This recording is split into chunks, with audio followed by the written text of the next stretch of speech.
Hello, and welcome. We are celebrating our 5-year anniversary of the live stream tonight. So, before I do introductions and everything else, let me go ahead and play our introductory splash video, and then I will be right back with introductions, and let's celebrate, y'all.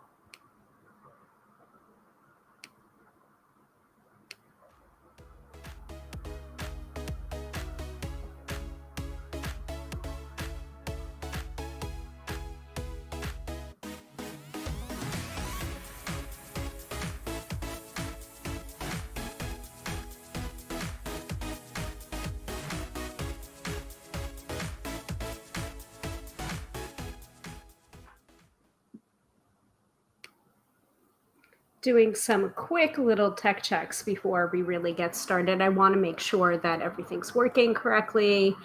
And I'm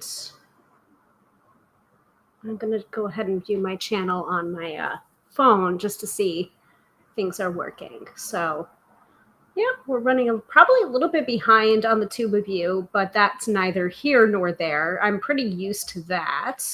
Let me just go ahead and check out the Book of Face, make sure that's working too, and then we will get started with introductions. And hopefully you can see and hear me, because if you can't, it'll be a very short video. Let's see.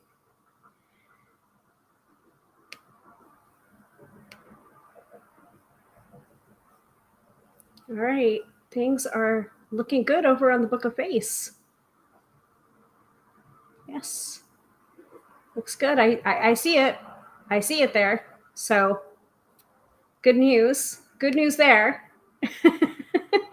Alrighty, welcome once again to another episode of Tarot by Hilary Live. I am your hostess with the mostest, Hilary of tarotbyhilary.com, professional tarot reader and EFT tapping practitioner, here to demystify the mystical and put you in touch with the most beautiful of gifts, your own intuition. Because yes, my friends, do not argue with me. You have intuition. Everybody has intuition, and it is one of my jobs to basically remind you of that, remind you of your own intuition and your own innate power. Because a lot of the time people are just like, oh, I don't have intuition. And it's just like, that's not true. And people define intuition as so many different things that sometimes intuition doesn't fit into the mold of what they expect it to be. And so they just consider themselves not intuitive, which is just not true. You are intuitive. Everybody is intuitive. So if you haven't watched an episode before, haven't caught the live stream live or on the replay, I will give you a couple of fixtures of the live stream just to let you know about it. I do see that we're getting some free reading requests, which you can choose to keep watching for your opportunity to win a free reading with me live on the broadcast. That is the mid-episode reading. So you may want to stick around for that. And only one person can win. Only one person can win the mid-episode reading. So stay tuned for that about midway through the episode. We also do have astrology coming up for you from the wonderful AstroBiz Digest by Teresa Reed. That we do for Friday, Saturday, and Sunday at the start of the episode. And then at the end of the episode, we do the weekend forecast, which is one tarot card or oracle card to get you through the weekend prepared and not scared. So there are many opportunities to get a reading on this episode. Or you can just book a reading with me, tarotbyhilary.com, because this is kind of where I wanted to start the episode. So thank you so much to the person that's requesting the free reading. This is the anniversary episode. I've been doing this live stream pretty much every single week, Fridays, 6:30 p.m. Eastern Standard Time, or 6:45 p.m. Eastern Standard Time, whatever the timing works out for Friday. Basically every week for the past 5 years, pretty steadily too. And looking back over the past 5 years and why I started doing this live stream, it's just like, I'm not going to lie or be sneaky about it. I started this live stream to bring myself and bring more eyes to my work and to basically advertise myself. Like, my reason for doing this live stream is to educate, but also to get you to book a reading with me, like, and I don't really want to pretend or hide that fact, and I don't think I ever have, so like, this is the space for me to talk about whatever I want to talk about. And if you like what I have to say, awesome, and if you don't, like scroll on by. And if you want to get a reading with me, you can do so at my website.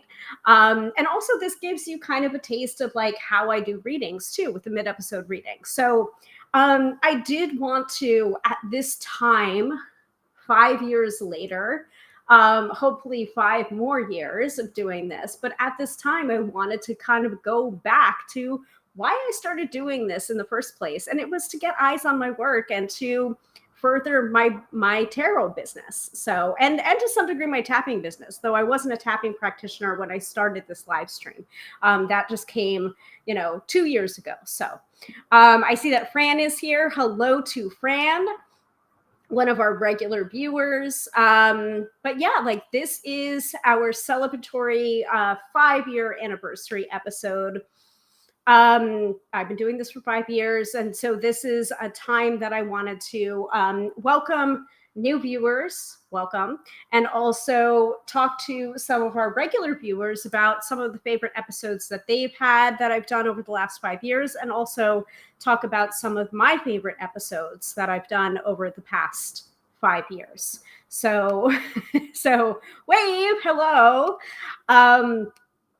So yeah, that's what I wanted to talk about tonight, and that's what I wanted to feature tonight, all of the many episodes that we've done, and we've done quite a few.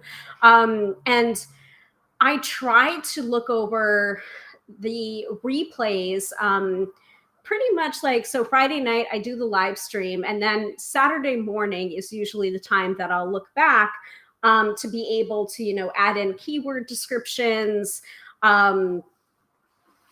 be able to add the end screen on the tube of you, set up my playlists basically on the tube of you to add that newest live stream into the free workshops playlist, the free readings playlist, and then whatever else, like, I've been doing unboxings recently. So if it's an unboxing episode, I will add that particular episode to the unboxings playlist for like tarot deck unboxings, for example. So, this is kind of like a little behind the scenes of what I do and why I do what I do for the live stream.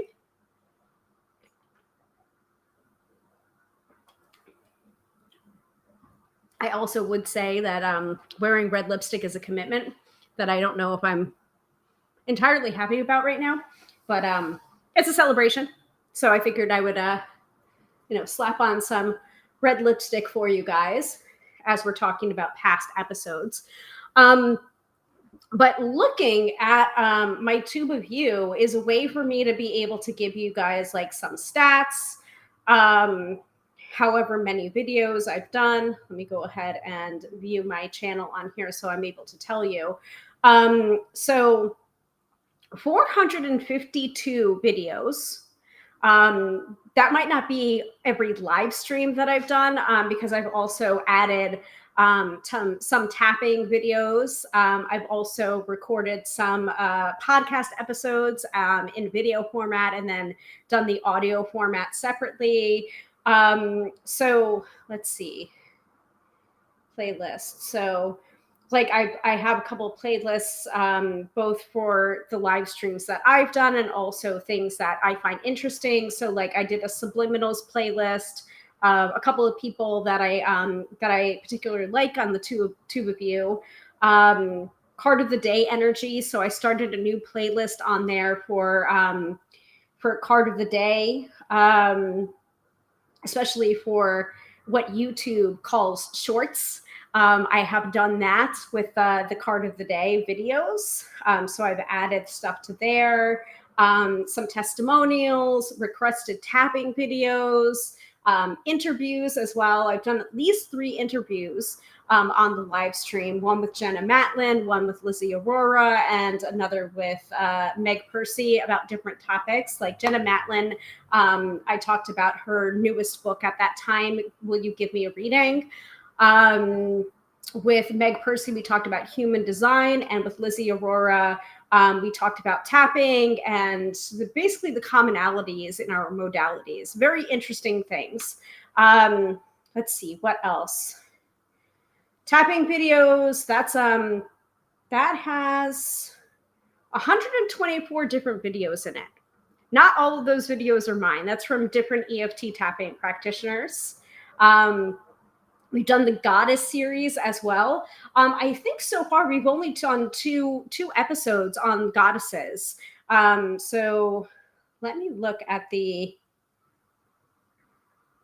don't want to start that. Yeah, so we talked about Bridget and we talked about Hecate, and we're certainly going to do more of those. Just request which goddess you want to learn about next. Let's see, what else? We've done unboxings. So I have, I think there's 27 different unboxing episodes. I don't know how that's possible because I didn't think I've done 27 unboxings. I could be wrong about that. So, and Sophia is here of Benevolent Corvus fame. Hello. My draft is in, so the mice shall play, and the mice shall play. Welcome, Sophia, one of our regulars here on the Tarot by Hilary live stream. Thank you for coming and participating in the 5th anniversary episode.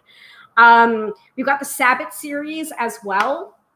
That was really fun. And there are 8 Sabbats in the year, but there are 13 videos in that playlist. So try and figure that one out. I feel like I went heavy on one particular Sabbat, and we have multiple episodes. Yeah, we have multiple episodes on Yule. And then I think we have 2 of Lunasa and then the rest of them. So we definitely have all 8 Sabbats represented though. Finally, it took me, I think it took me maybe two full turns of the wheel in order to finally finish that Sabbath series. But we have them in order. Order of celebration during the year, starting with Samhain, which is New Year, and ending with the autumn equinox. By the way, autumn equinox, have we gotten to the autumn equinox yet? I don't know. not quite yet, I don't think. Let's see. What else? So many videos, guys. We've done a lot in the last 5 years. Let's see. What else? Card of the Day challenge. That's another playlist. That is something that I had for my birthday. I did a Card of the Day challenge, and I did 5 different videos of instruction to go along with it. And now that is an evergreen challenge. So whenever you guys want to do it, that's up on the Tube of You. So there is one of the live streams explains it, and then there are 5 videos in all, starting from day 1, ending on day 5, going all the way from history of the tarot and its structure down to framing questions for the tarot and everything in between, including the little white book. Is it a friend or a foe? How does tarot work? Talking about archetypes and stories, and also talking a little bit about reversals and whether or not you should read with them. So, and then of course there's the workshops playlist, which I believe is including this live stream. So I think I covered all of them. I think I got all of the workshops or all of the live streams in that workshops playlist, and that is 181 videos.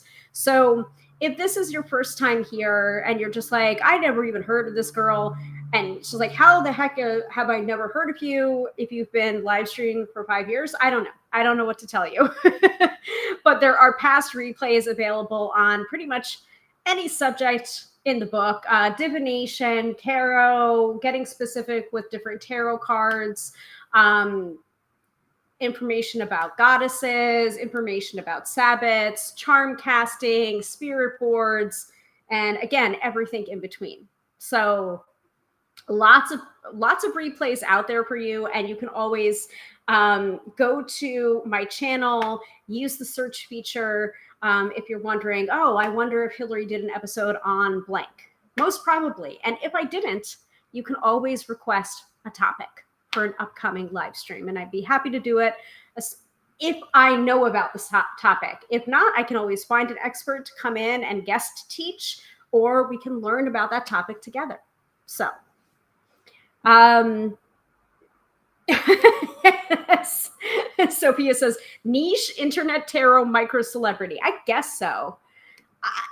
Yeah, sure. Like, it's interesting because we were recording yet another episode of the Card Slingers Coast to Coast podcast, which is the podcast that I do with Melissa Sonova and Jamie Elford. And I think did we publish a new episode today? I'm like 2 episodes behind on listening. So August 9th was episode 106, The Magic of the Aces. And the episode that got published today is episode 107, Let's Revisit Boundaries. Always boundaries, right? So for Card Slingers, we took a couple of weeks off and we didn't record any new episodes, but like, y'all wouldn't know it because we're already recording episodes to be released in October. So it's not like you guys are going to feel the gap. You're still going to get your episodes every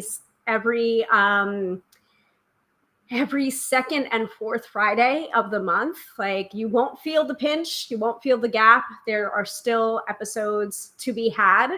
But when we record Card Slingers, we're usually recording and then batching things out. So we always want to like kind of stay ahead of the voracious listeners, which is very, very kind of y'all. Like some of the reviews I looked at recently were like just awesome. Like I was looking at the Apple Podcast reviews, and one of them was just so gracious. A lot of 5-star reviews. So thank you for those of you that are listening and give us 5 stars. And I don't expect a 5-star review from everyone, but like people that have taken the time to say like why they like the podcast, like thank you so much, because it helps us to know what we're doing right and what we could do better. But the thing that we're doing right is something that we already have quite naturally, which is, I think, our chemistry together and how we talk to each other, and just the vibe of the podcast, which is like 3 friends sitting around a kitchen table talking about cards and talking about our experiences. So, in that regard, I think we're pretty successful and very lucky that we have that chemistry together. But like, so we were recording an episode on weird things that we've experienced when reading the cards, or even peripherally to the cards, because, weird begets weird in some instances. So like talking about seeing spirits, or, getting the heebie-jeebies over reading that you did, that you're just like, I don't know how the heck I knew that. And your client gets freaked out and you get freaked out. And then you have to move on and continue the reading. Like all of those things we were talking about in that episode. So I'm really looking forward to that episode coming out. But it was funny. Melissa was saying something, and it just like there is this degree of minor celebrity, like what Sophia was saying, niche internet tarot micro celebrity. Like there is a little bit about that, where it's just like being known in a community It's just like no one, like passing in the street, like no one would know who the hell I am. But have I gotten recognized in public? Yes, I have. Like for my tarot work, yes, I have. And it's been like super, super, super weird. Like I was at my retail job and someone came up to me and was just like, I recognize you, but I don't know what from where. Are you a blogger? And I'm just like, I read tarot. I'm a professional tarot reader. And they were just like, oh my God, oh my God, oh my God. Like I follow your website. I follow your website. And I'm like, cool. So like I have had those experiences, but they're kind of few and far between.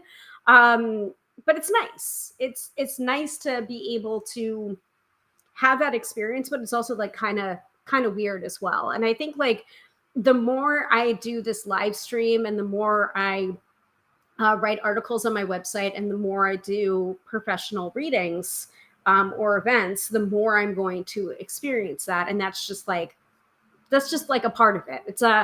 It's an interesting part of it.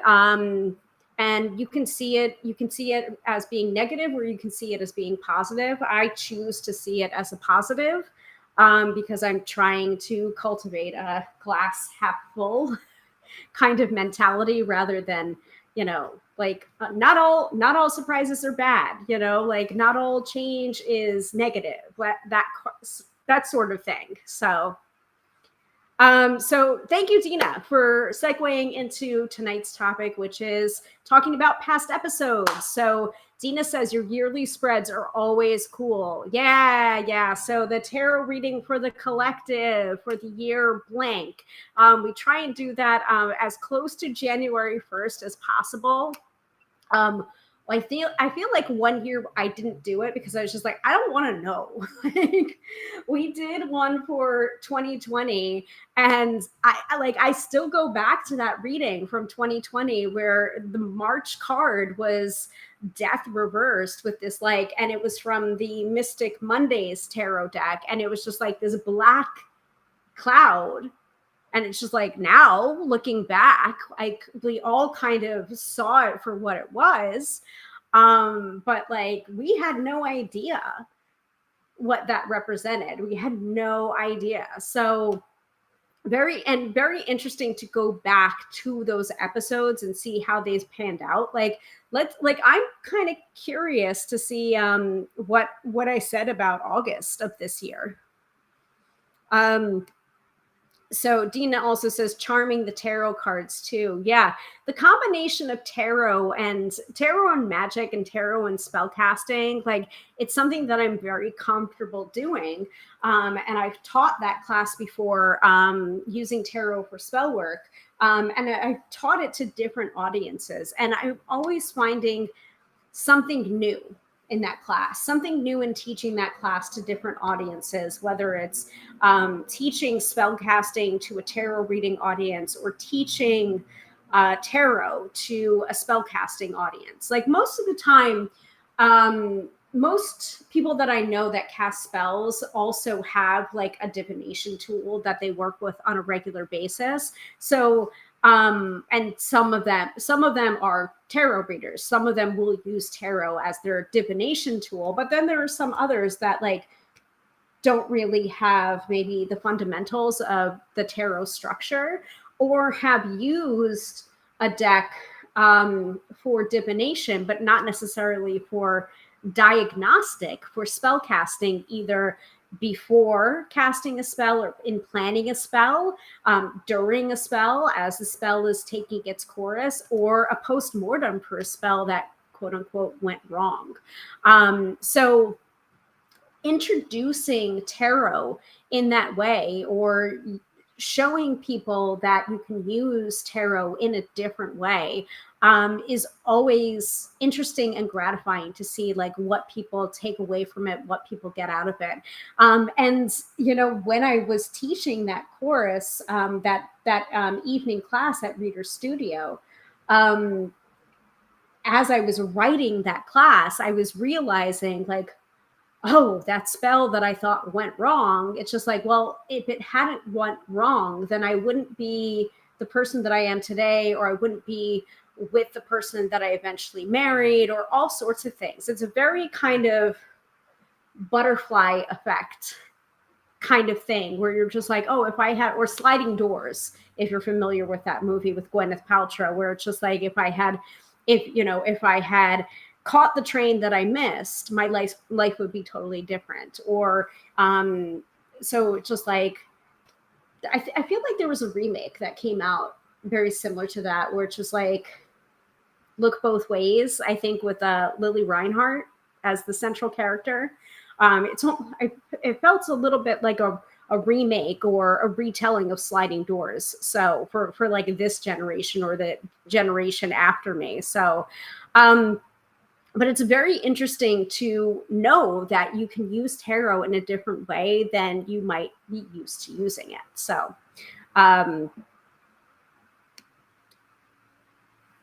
so Dina asks, what's a good tarot card for getting a new job? In a spell casting, terminology, it really depends. I would definitely use, like, it depends on what you're looking for in the new job. Like if you're looking for job security or money, I would say using the Pentacle suit. Certain Pentacles, like I would say the Eight of Pentacles for job satisfaction, the King or Queen of Pentacles for job security and making a lot of moolah.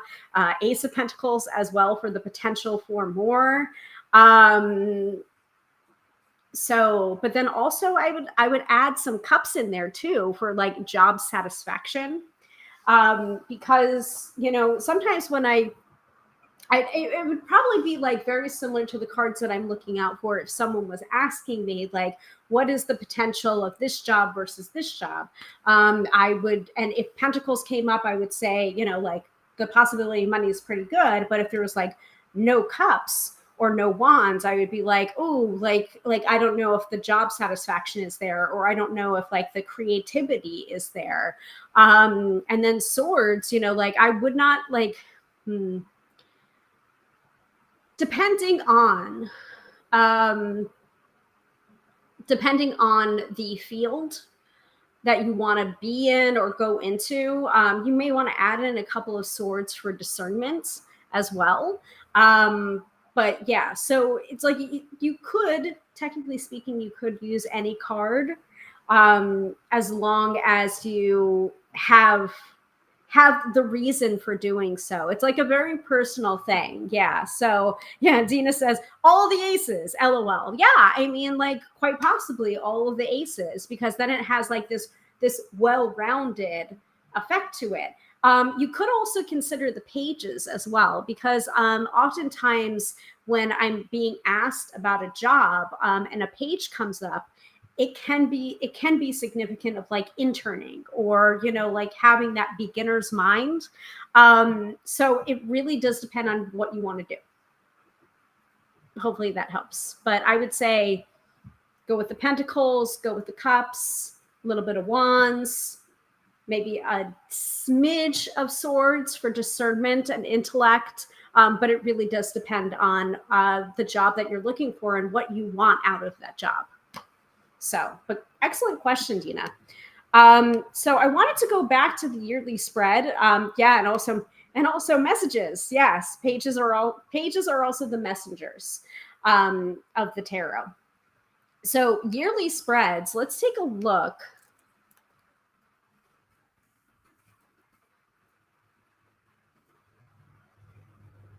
Just gonna go to my tube of view.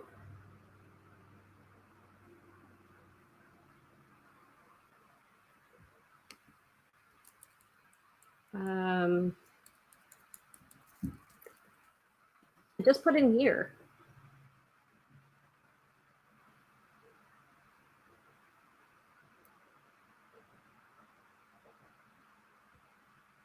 (2021, 2023, 2020).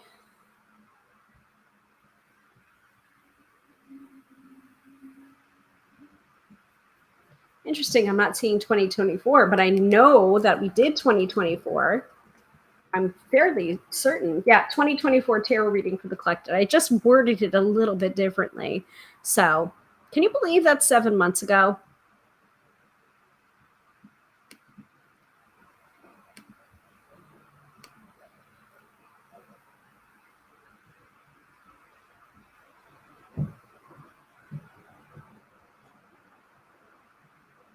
Let's see.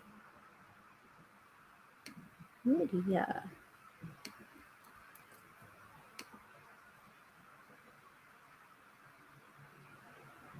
All right, that's not the right link.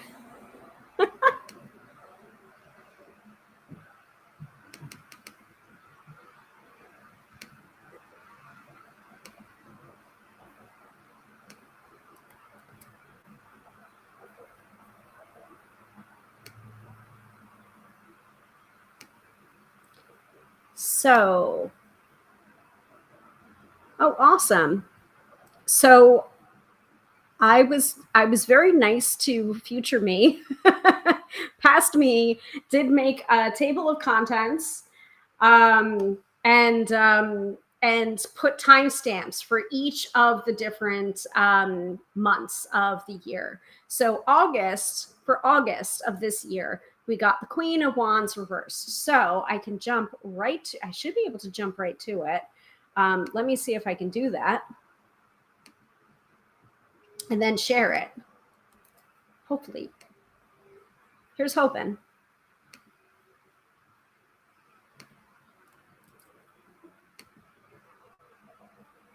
There we go. Let's see.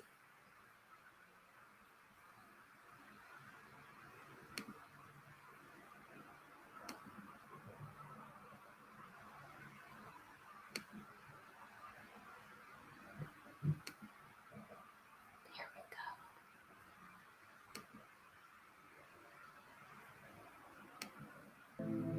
go. So that was around minute 114. So let's see 112. It's around the time of when cancers are born. So, like, very interesting. Like it's following the astrological wheel of the year too, a little bit. So I think I was referring there to the fact that July we got the Chariot card, and the Chariots, the Chariot card was for July, and the Chariot is ruled by the sign of Cancer, and in July that's when people born under the sign of Cancer are born.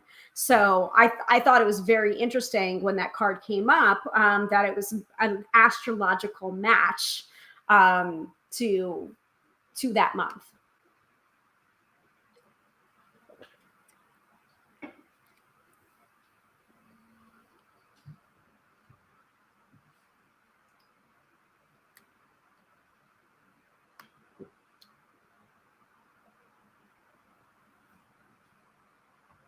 While I'm waiting, I'm going to go ahead and blot my lipstick because it's driving me nuts. I will be right back. My sister is a July Cancer. My sister is a June Cancer.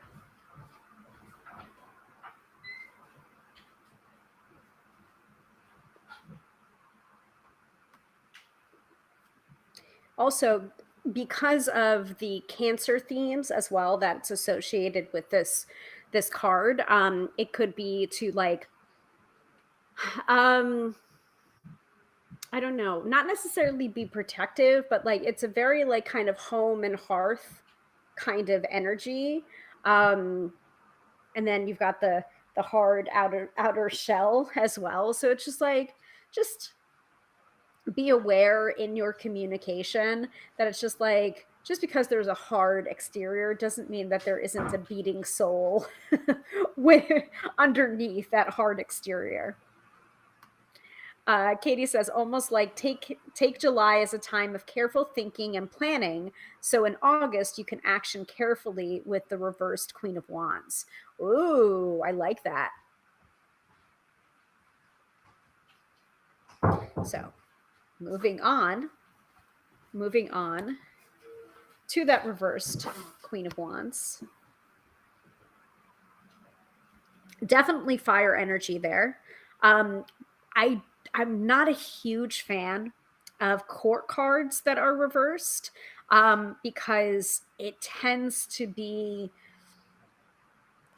to extremes. It's either really, really fiery or it's really, really cold and aloof. And especially with some of the queens, like Queen of Swords and Queen of Wands, like to me, those cards reversed can be very problematic. Yeah. Yeah. There's a trying to balance with the Chariot. Yeah. And so this could be exactly like you were saying. Take July as time of careful thinking and planning and balancing, so that when you move into August, you can action carefully with the reverse Queen of Wands. However, if you don't, if you don't learn the lesson, right, of the Chariot card and the balancing of the Chariot card, you may get the result of the reverse Queen of Wands, where you feel like your head's on fire. Kind of true, actually. I've been very busy this month. Very, very busy with readings.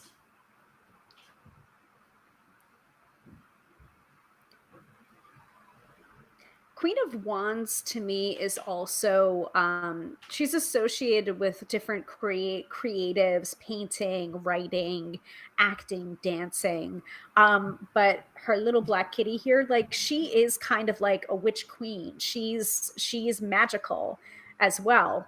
And so to me, the Queen of Wands reversed is kind of like in August, like nothing will seem to be going right with your manifestations or with your spell work.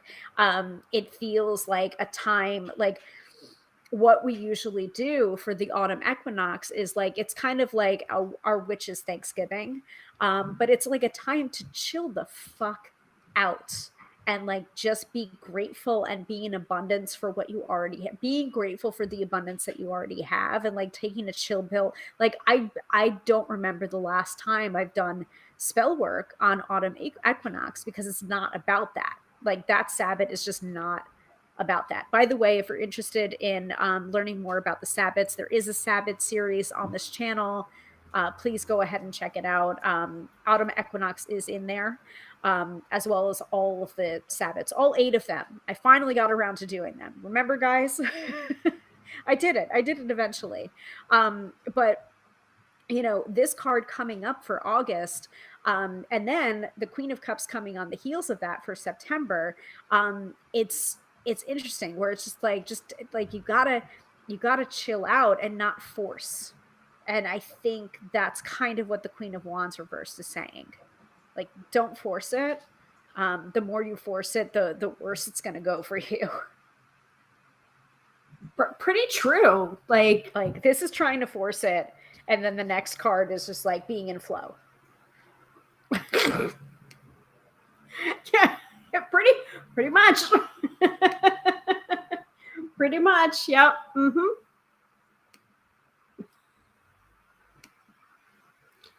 Okay. Let me go ahead and remove that. That's cool. Thank you. So Dina's saying August has been problematic. For me, August has been very, very busy with readings. Like, thank you all that have been booking and keeping me so busy with like email readings and phone readings and Skype readings. And also like, I think I was just saying this to my husband and my therapist today, that it's just like I took down my in-person readings, and because I felt some sort of way about it, and I took down my in-person readings. Like, you can't book an in-person reading with me unless you're booking a party reading. And one, I don't think anyone noticed. And two, I've been getting phone readings and Skype readings. And it just feels very, and I've been getting a lot of them. Like, August has probably been my busiest month this year so far. And I love it. But it's also been in flow as well. Like, it's almost as if I took heed of that Queen of Wands reversed energy without even knowing that I did it. Like, clearly I knew we had the Queen of Wands reversed, for August, but it wasn't like at the forefront of my mind.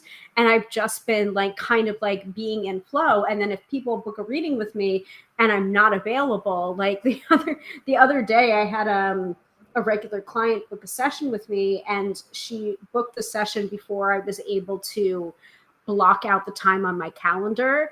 And I just reached out to her and I was just like, listen, like, can I reschedule you? Like, here are the other dates that I'm available. But I just simply forgot to block out that day. I already have plans. Like, is that okay with you? Like, just being like super real about it. And she was like, of course, like, not a problem, you know? So it's just like, I've been very much in that going with the flow, simplifying to amplify. And it's been making all of the difference, especially in my business. So for Dina was saying August has been problematic. And it could be that you're differently affected because of your natal chart, you know.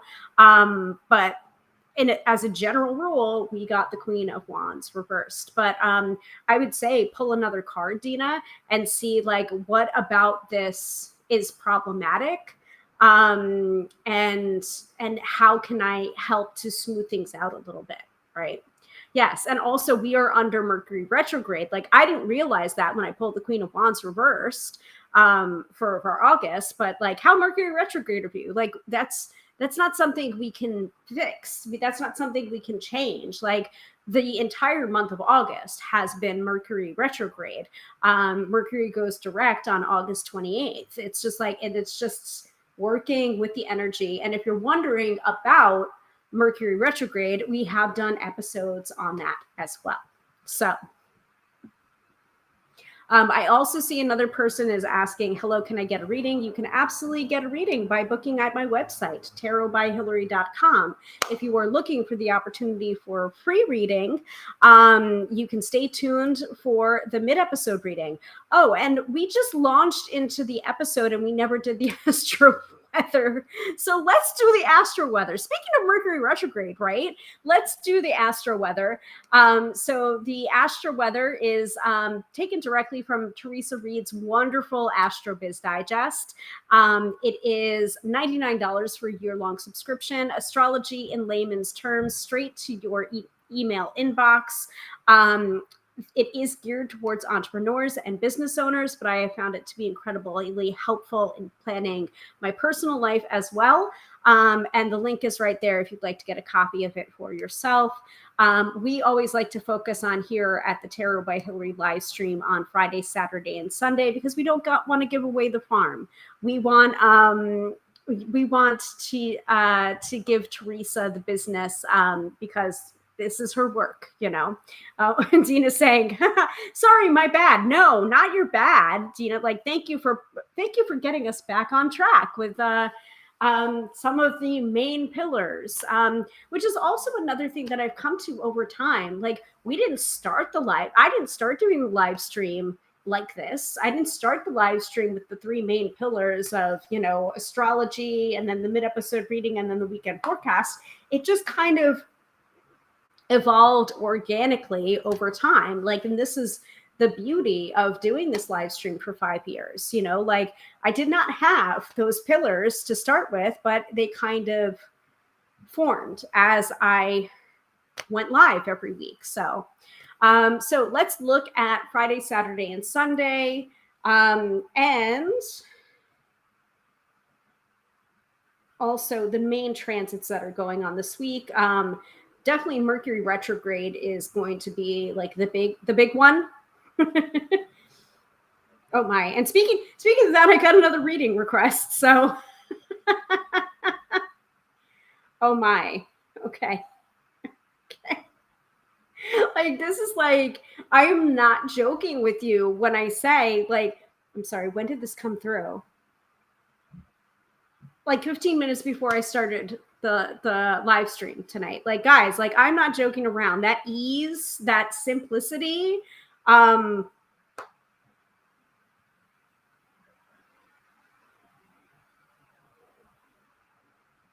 gosh. Well, I hope I'm not working on that day. Let me double. Double check. Okay. Okay, cool.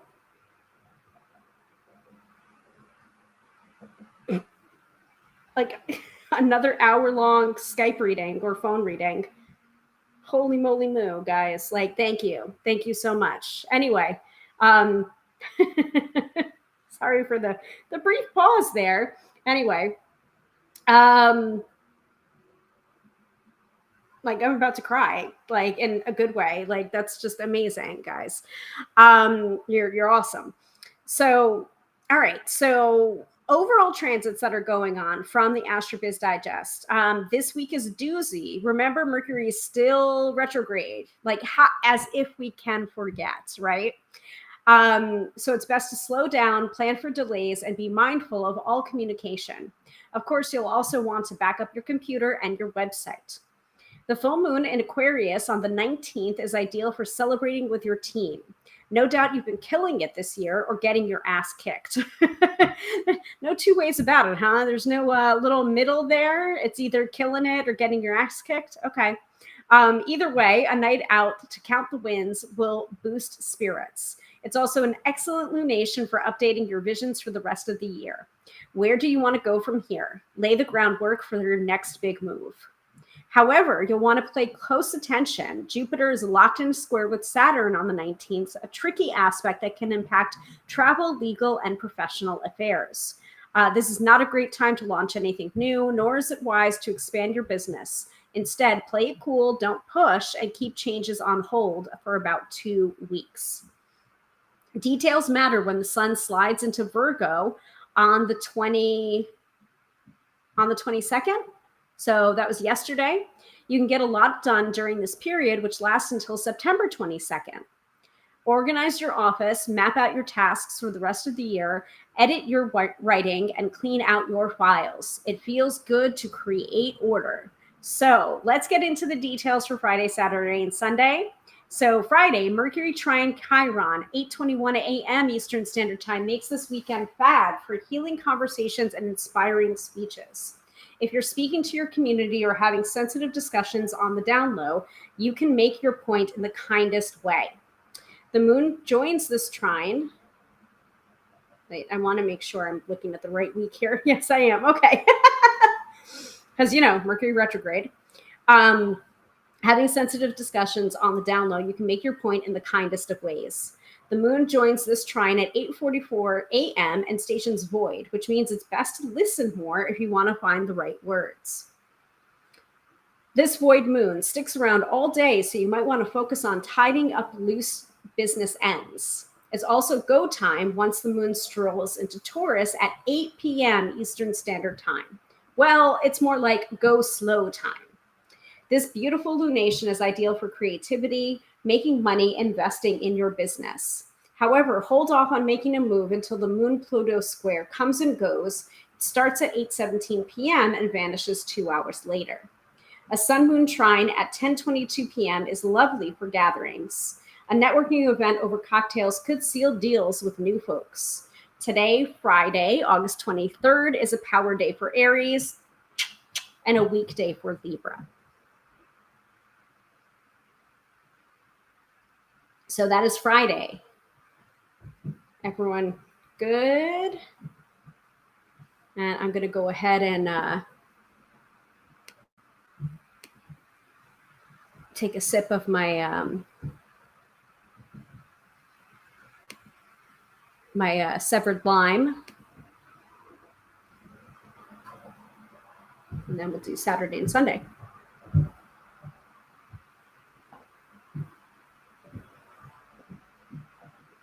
By the way, Liquid Death, I love your severed lime.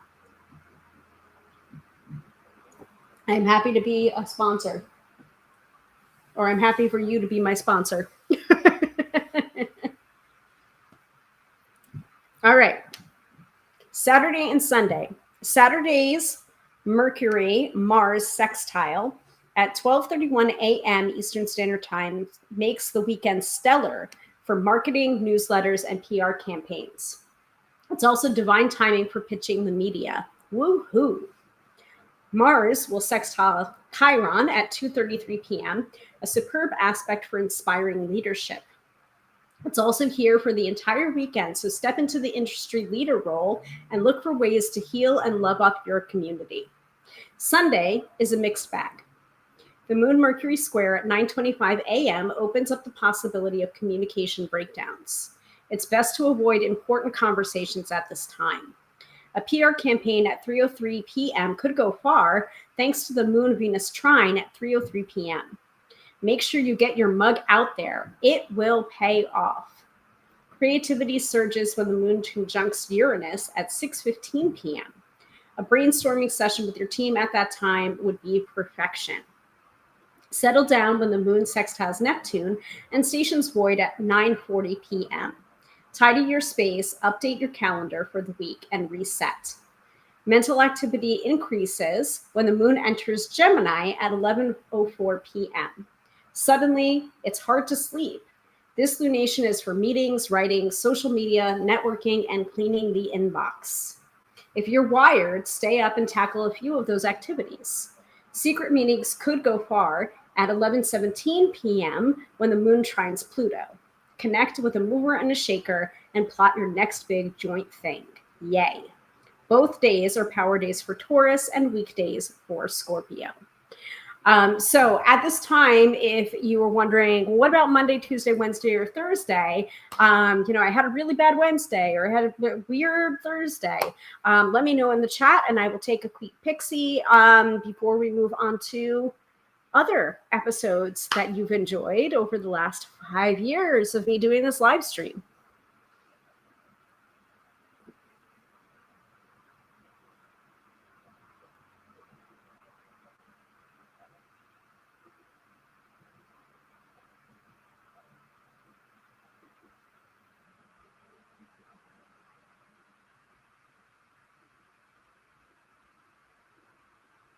So I can say something. I can say some of the episodes that I've been really enjoying. I've been really enjoying doing unboxings.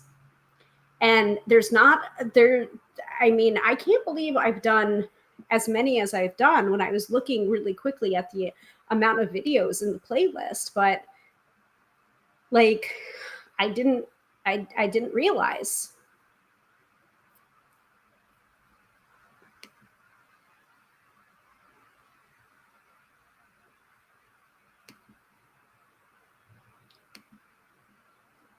Like, let's go back, view my channel, and let's take a look.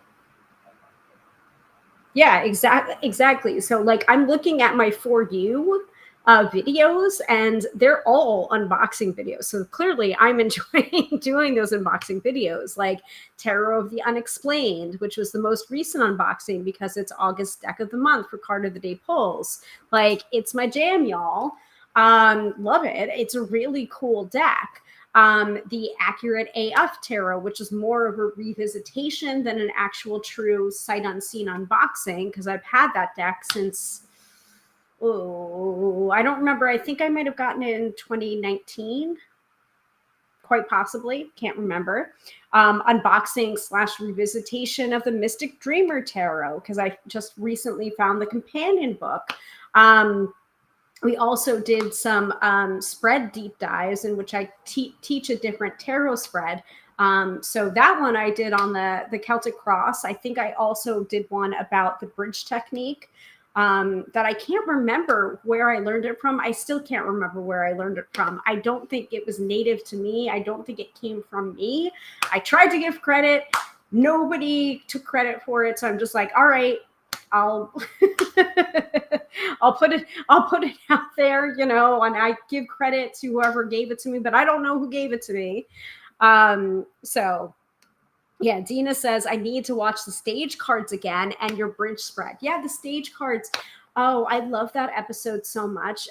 It is a little bit hard to watch because one of our viewers in that episode was one of my dear friends who passed away last year, and we're still trying to figure ways to honor her memory. And I saw, when I tried to watch it again, I saw some of her comments pop up, and so it was just like, like this is hard. This is hard for me to watch, but I know like some part of me, it's like bittersweet because she had been reading cards for years and did not know about stage cards until I taught that live stream, until I taught that workshop. So it's nice and also hard to watch as well. Fran says, I don't like them. You make me spend money or fill up my wish list. I mean it as a love and grrr thing. I get it. I understand. I do that to, like, I have the same reaction when Teresa Reed does her tarot tangents and transits in the mornings on the Grim Insta.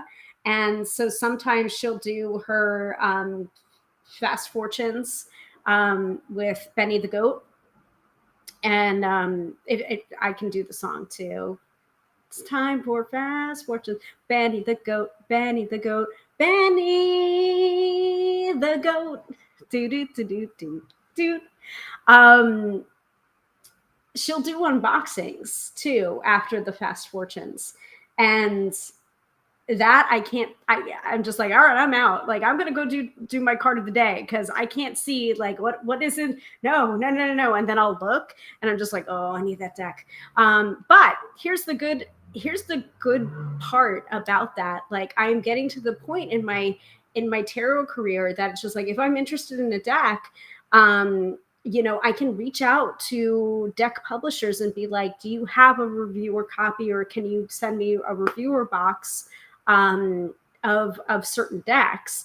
And more than likely the answer is yes at this point, because I have been doing those unboxings, and that's advertising, like, and so, sorry, Fran, but also like that is part of the reason why I got like this deck that I'm holding in my hand right now that I did the unboxing for and that I'm working with for card of the day pulls, like, I had their PR person from Red Wheel Beister reach out to me and ask, do you want us to send you a reviewer copy of this? And I'm like, yes, especially like saying this is what Mulder from the X-Files would have as a tarot deck if he read tarot. And I'm just like, I've never watched X-Files, by the way. I think I have to probably go back and start. My husband and I have been watching a lot of older shows. Like right now we're on the West Wing. So I'm just like, wow, because we watched The Newsroom, which is another older show, but not as old as the West Wing. So now we're into the West Wing. We're on an Aaron Sorkin kick. But anyway, like we might have to go back and watch the X-Files. So, but yeah, so I am in the position now as a reader that, that I can start to ask, like, oh, do you think you can send me a reviewer copy? Like I like, this was also another deck that I got as part of a box from Llewellyn. It's Llewellyn. So this is the Kipper, the Seaborn Kipper. This is the only Kipper deck that I have, folks. So, because it's not Lenormand and it's not tarot and it's not Oracle, it's Kipper. So, yeah. So Dina says, I'm sorry for your loss. Thank you, Dina. Fran says, Manny, and oh, that's awesome. To getting different decks. Yeah, exactly. So like I'm sorry to be the little devil on your shoulder, but also at the same time, I'm not as sorry because, there are certainly many times where I will go and I will buy a deck. In fact, I do want to get, there's a couple of Oracle decks that I want to get, but in tin form. That would make me feel like a little bit better because there's like tin versions, I believe, of Rebecca Campbell's Rose Oracle, and then I think she came out with another one like Sacred Stones Oracle. I feel like I want to get the Rose one. At first I didn't get it. Like I didn't get it when it first came out because it was too similar, or so I heard, to the Work Your Light and the Starseed. So I was just like, oh, well, I don't know if I want to get that. But if it's in a tin format, then, maybe that way I can just like throw it into my purse and have like a little Oracle hit when I need it or when somebody needs it in my life. So, So we are getting another "Hi, can I get a reading, please?" request. You certainly can. You can book on my website, tarotbyhilary.com, or we can do the mid-episode reading, which is a chance for a lucky viewer to win a reading with me, a 3-card tarot reading live on the broadcast. So let's go ahead and just do that now, shall we? So let's go ahead and pull up our widgets to do that. The lottery jar and the snake. And you know what? I am not going to be precious about this, and we are just going to say comments. There's not going to be a filter word this time around. Actually, well, I can. Let's just use the same filter word as last time and use tarot. How about that? That way I don't have to update it. And I'm going to go ahead and put up the countdown. And let's change the crawler. So for the mid-episode reading. All right, Sophia said tarot. No exclamation point. Just tarot. Plain. Plain.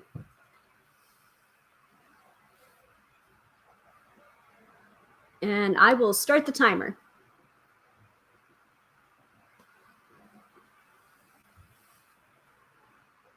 And most of the time when we have the can I get a reading? Can I get a free reading, please? Can I get a reading? Those very people don't participate in the mid-episode reading. So now the other day, though, I did do some rapid fire, and I pulled one card for each question. So if I'm feeling frisky, I might do that again, but probably not. The vibe is right then. I don't know if the vibe is right now. So.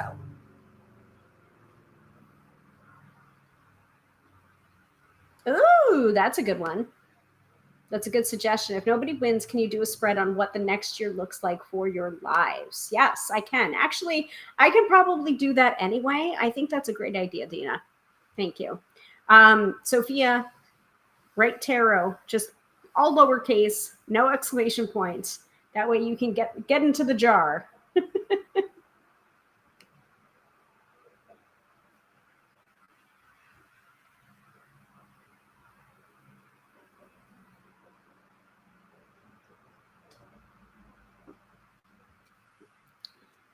There we go. That works.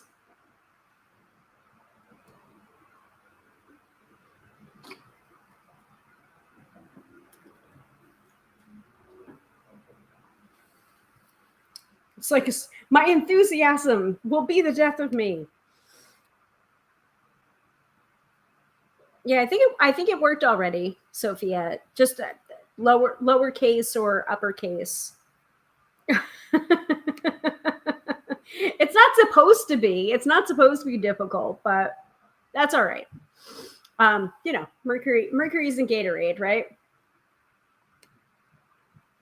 All right. Everyone has another about minute 20 to participate in the mid-episode reading. If not, we have a clear and present winner. So another episode that I wanted to mention, I've really been enjoying the episodes talking about tapping and talking about tarot and tapping. Oh, Katie's here. Hello. Welcome, Katie. Welcome. You know, understandable. I think my brain is just mush. I think that's very understandable with what you've been doing. So Fran says being put in the jar sounds kind of odd this time. Fair enough. It's supposed to be a good thing. So I have been enjoying those episodes about tapping, and especially, you know, doing the comparison episodes between, you know, teaching about tarot and tapping, and showing it first before my certification, and then revisiting it after my tapping certification, and like the differences between, I always found to be incredibly fascinating. And I don't know if you guys picked up on the differences too, but I feel like I ask better questions, better investigative questions. I get to the heart of the tapping or the matter or the subconscious stuff that's keeping us stuck more quickly. And then also my phrases are a lot more pointed and a lot more specific. Yes. Yes. Fran, I've heard Pink talk about tapping in an interview. She does. She is a known tapper. Yeah. So she was talking a little bit about, I think her father that passed away, and how, there was conversations that they had about when he passed, or prior to his passing, he said, I'm going to send you an animal. I'm going to send you this or whatever, just to let you know that I'm okay. And it's just like, there was a little bit of skepticism there on both parts, but he was just like, if it's real, if like something more, beyond this physical life is real, I'm going to send you this. And apparently she was sitting in either her office or like, a space. And she was like, and she talks about this, I think she talked about this on Howard Stern. And she was like, and so I was doing this meditation, tapping meditation on my face. So I was tapping on my face and I'm doing this meditation. I'm just like, oh. So it was just like, yeah, I noticed that too. So there's a couple of different things too. Zach Braff also included tapping in his new movie with Florence Pugh. I think it was called like A Good Person. I think that was the name of the movie. It was Florence Pugh and Morgan Freeman. And there was mention of it, like with so it's Florence Pugh and Molly Shannon, they're talking about it or whatever, but like Zach Braff like included it in there because, and he did like an interview with Nick Ortner, who does like the tapping solution. So there's like many, like it's starting, like you can start to recognize like, oh, I know what that is. So yeah. So before we get to the mid-episode reading, which like clearly the winner tonight is Sophia. So Sophia, whatever question you want to ask the tarot, go ahead and put it into the chat and I'll pull 3 cards for you. If there's a particular deck you want me to use, let me know as well. So I have a tapping question. Should I go over my old tapping video before I come get a new tapping session? I would say if you're working on the same thing, I would, just for shits and giggles, try the old video and tap along with the old video. See if there's any rise or change, or if you get emotional, or if you have a yawning, crying, burping, hiccuping, farting, or feeling like emotional or raw. I would try it first to see if it still feels resonant. If it still feels resonant, continue to use it. You might still be able to work through some things before you get an entirely new tapping session. So yes, I say yes. If it's something that you want to continue to work on with me, yes. If it's something completely new, then no, you wouldn't have to go to the old one. And that's another thing that I really love about tapping, is, replayability. Like you can return to a tapping session and do it. And if you still get a resonance from it, if you're still feeling some kind of way, then it's still working. You can still use it. Keep using it until it doesn't feel resonant for you anymore. Yeah, Katie says an awesome moment described by Pink. Yeah. Mm-hmm. You're welcome. You're welcome. And actually, it's really funny because I worked with a new client a couple of months ago. They came to me for a reading, phone reading, I think it was. in June. They rebooked a new session. So that just happened this past week. And she made a point of telling me, thank you for including some of the tapping suggestions. Because that's kind of what I've been doing lately. It's like, even if it's not a tapping session, it's a tarot session. Like sometimes I will include links to different videos, either from me or from Gala or from Brad Gates or from any one of my like tapping colleagues, if I feel like, oh, this tapping session might help this person with whatever they're working on, that we kind of discussed in the tarot session.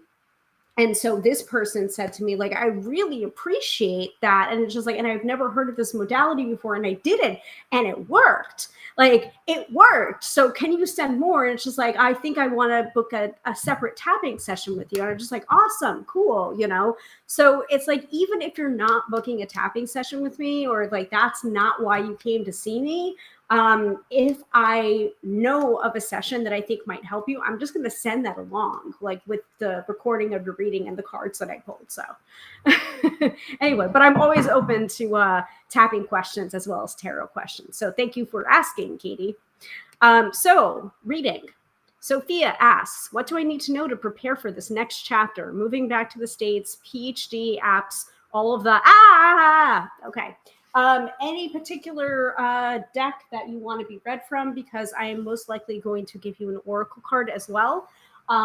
If you have no preference, I will probably use the reflective tarot.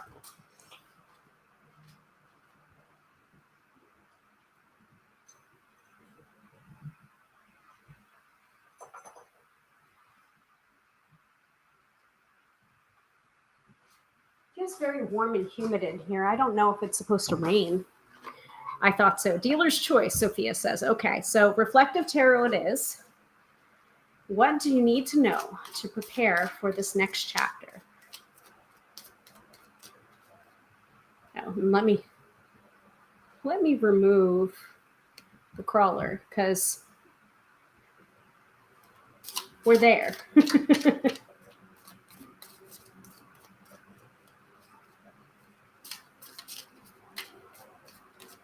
What do you need to know to prepare for this next chapter? Moving back to the States, PhD apps, all the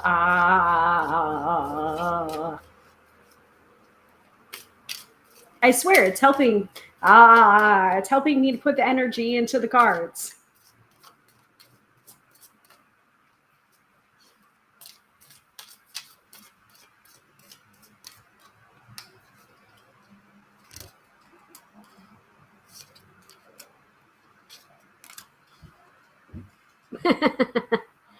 Okay. All right. You're not going to like this, but you're going to get it anyway. So you are getting the 5 of Pentacles reversed, which I'm super happy anytime any of the 5s of the tarot come up reversed. I'm like, oh, good.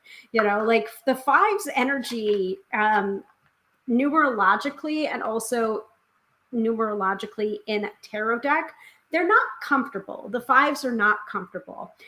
In fact, we did an entire episode on the 5s and the 7s of the tarot, actually in several parts, because sometimes there was confusion between, what's the 5, what's the 5 and the 7, 5 of swords and 7 of swords, like how are they different? And it's just like we did this side-by-side comparison of all of the 5s, all of the 7s, and then comparing them all together. By the way, which is an excellent way of helping you in your tarot learning. If you're having trouble with any particular card, like lay them all out or lay different versions of them out until you come to some kind of understanding about them. But anyway, so you're getting the 5 of Pentacles reversed. So things are not as bad as you make them out to be. I feel like the 5 of Pentacles reversed is addressing the portion, where it's just like the move, the PhD apps, like all the things, oh God, all the things. And I feel like while it is overwhelming and it is a lot, the only thing you can do is one thing at a time. Like you can't do everything all at once. And anytime you have tried to do everything all at once, you have resulted in and pretty much like analysis paralysis. So, which is a very intellectualized way of the Five of Pentacles. Usually I'm more like that when I see Five of Swords, because swords, air, communication, conflict, the mind. But with the Five of Pentacles reversed, it's just like, it is this kind of like, you're preparing for the next chapter, but it's almost like the move back to the States for you is almost like, I don't want to say it's a step backwards, but in some ways it feels like a step backwards. Like it feels like the return is the return possibly to some old habits or some old friendships, or, you know, the way that you were before. And I know that this has been a very expansive experience for you over the last year. And you just want to, you want to take this expansion and continue it and not go backwards, right? And I don't think I think there's definitely a fear of going backwards, especially with some of the other cards that you have coming up, but honey, you're not going backwards. Yeah, so nail on the head. Yup. And it feels like a regression and a step forward as well. Okay, so here's the reason why I'm saying that. You're getting the Wheel of Fortune also reversed. So it does feel like there's a downturn here, but it is very of the mind. It's not necessarily of the spirit, and not all change is bad. Like I don't even know why I was saying not all change is bad earlier, but it was just like, but like I feel like it is that resetting, that mindset reframe that's going on, that is happening here with the Five of Pentacles reversed and then the Wheel of Fortune reversed, where it's just like again, like to talk about tapping, like I feel like you have to tap on not all change is bad, or, you know, just because I'm moving back to the States doesn't automatically mean regression. And what this is bringing up in you is like taking that expansion and just bringing it into a previous location. You're not going backwards, and tap on it. Like even though I am moving back in with my parents, or even though I'm moving back to the state that I lived in for 25 years or whatever, like I still love and accept and forgive myself. This year has been incredibly expansive for me, and there's no going back for me, no matter where I live or no matter who I'm friends with. There's no going back for me. I have to expand. You know, that's my new mantra: expansion or bust. So like you can start to integrate some of these techniques as well. And then finally, you have the World card.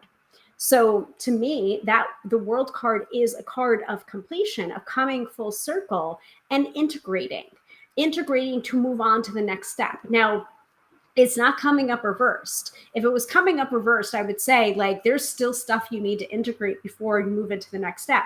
No, like the integration is complete. The integration is complete, and now it's time to start the new cycle.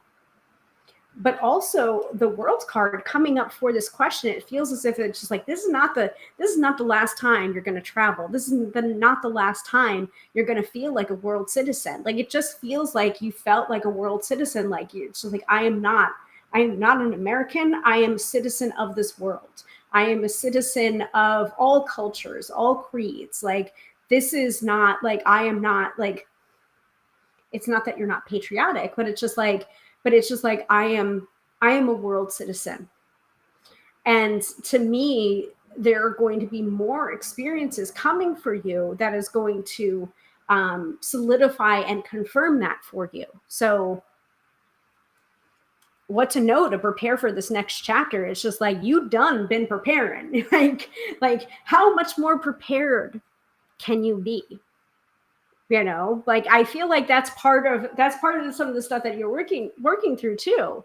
It's like that proper what is it, the 5 P's that I learned on Gangland all these years ago. The 5 P's: proper preparation prevents poor performance. Say that 5 times fast. But you have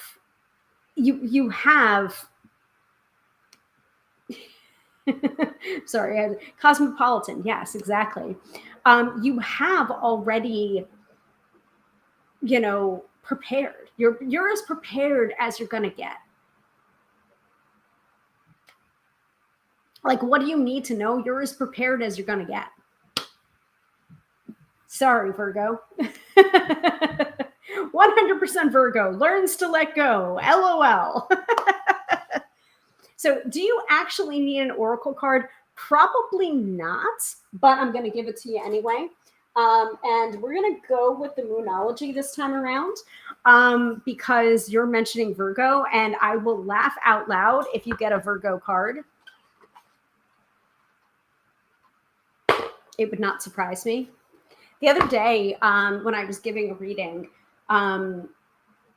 I asked someone like, "Oh, well, which oracle deck did I use for you last time?" She's like, "I can't remember what it was, but it was this card." And I'm just like, "Okay, yeah, it's coming back to me." And I'm just like, "And wouldn't it be funny if you get that card again?" I'm not joking with you. She got that card again. So I pulled another card for her on top of that card. So it's just like, okay, so you're still working on this, but also this. That just fell out. Is it because I'm a bad shuffler, or is it the message? Let's see. You're going to get 2 cards.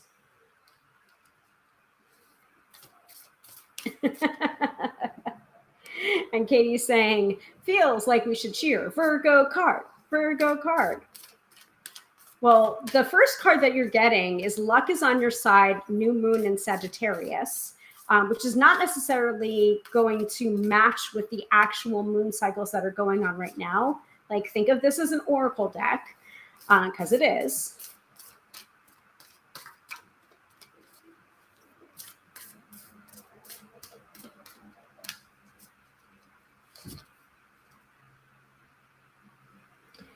So you're getting take time to breathe out, and it's a disseminating moon. So those are the 2 cards that you're getting.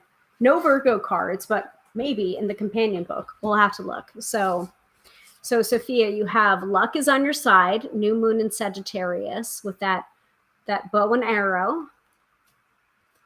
And then take time to breathe out, disseminating moon. So let's look at both.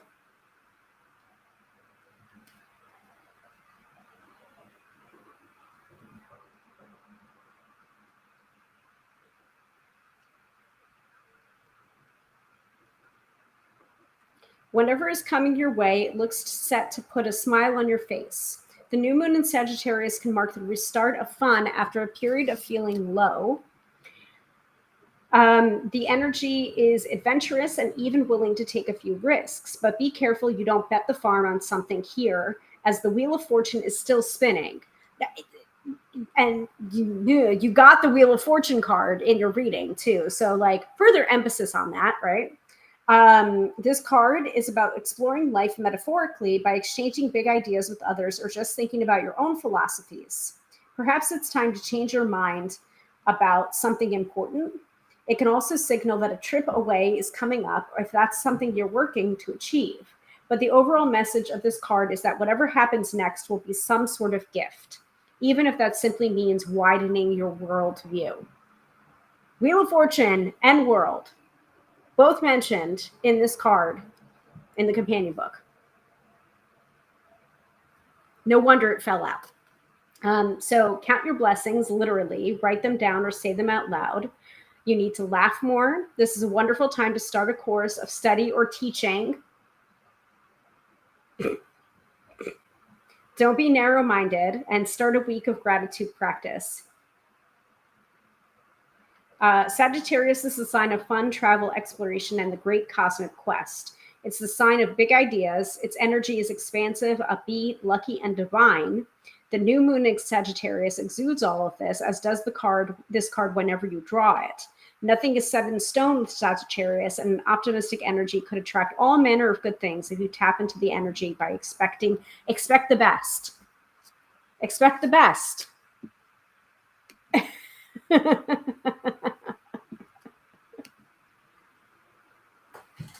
All right, so that's new moon in Sagittarius, and then the disseminating moon is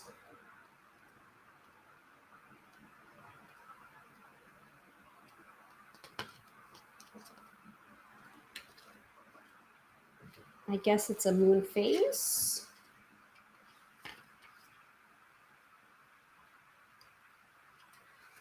It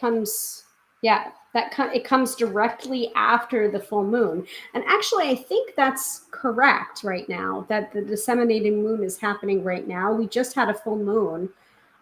So take time to breathe out, disseminating moon. So like that's literally in the air right now, if I'm remembering correctly.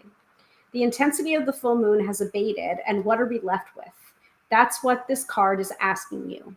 It suggests that the situation you're asking about has now peaked, and it's time for you to regroup and learn from your experiences rather than blindly forging ahead. Have faith that what is happening is for the best. Try to accept the way things are now and give yourself and others time out to relax, breathe. We can't be on all the time. If you feel you've hit an obstacle or even failed in some way, now is the time to reflect on how to do things differently next time. Be honest with yourself if you feel bad about your current situation, and then remind yourself that life goes in cycles. Attune to the moon. I am where I am, and it's okay. You can even use that in tapping too. I am where I am, and it's okay. And whatever favorite tapping point. You can even do an entire round of tapping on that exact phrase. I am where I am, and it's okay. I am where I am, and it's okay. I am where I am, and it's okay. You should know where you stand either now or very soon. You need to take some time out for your own good. It's time for you to share your wisdom and experience with somebody else and avoid falling into a slump. The disseminating moon is the first moon phase after the explosion of energy that comes with the full moon. No matter when you pick this card, even though that's the energy we're in right now, it suggests you're at a more tranquil part in the life cycle of whatever situation you're asking about. This is not the ideal time to start something new. The disseminating moon is the time to breathe out. Give yourself some time off and think about what has passed. Mm-hmm. It is currently a disseminating moon, checked to be sure. Well, shit. I don't know, Sophia. Do you think you feel red?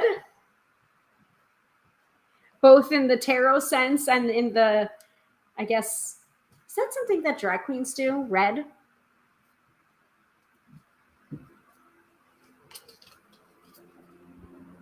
Red and red. Okay, then I guess I've done my job. Well, thank you, Sophia, for participating in the mid-episode reading. I know it is an act of vulnerability and courage to be read in a public space, and I appreciate you for putting yourself out there. Yeah, so Katie's asking, whose oracle cards are those? Again, please. So this is the Moonology. Moonology Oracle cards by Yasmin Boland. She is also the author of the book Moonology, and the artwork is by Nyx Rowan. So, and the deck is published by Hay House. So there you go. Let the moon be your guide. I don't know, for some reason I was thinking like, yeah, let's go with Moonology. And then if you wonder which deck this is the Reflective Tarot, which is kind of iridescent. And it's based on the Radiant Rider-Waite-Smith, and it is by US Game Systems.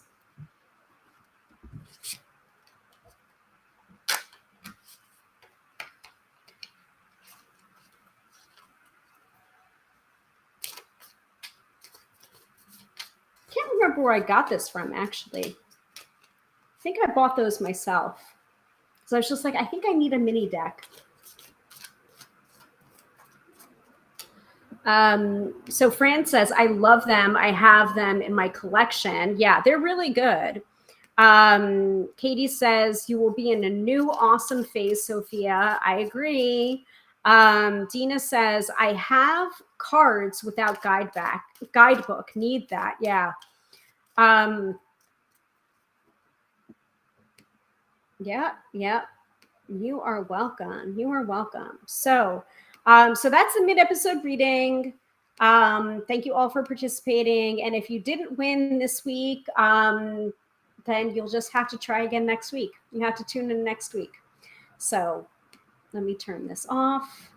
And just to let you know, we do this every Friday, 6:30 p.m. or 6:45 p.m. Eastern Standard Time, right here on this Bat channel. Same bat time, same bat channel, every Friday nights.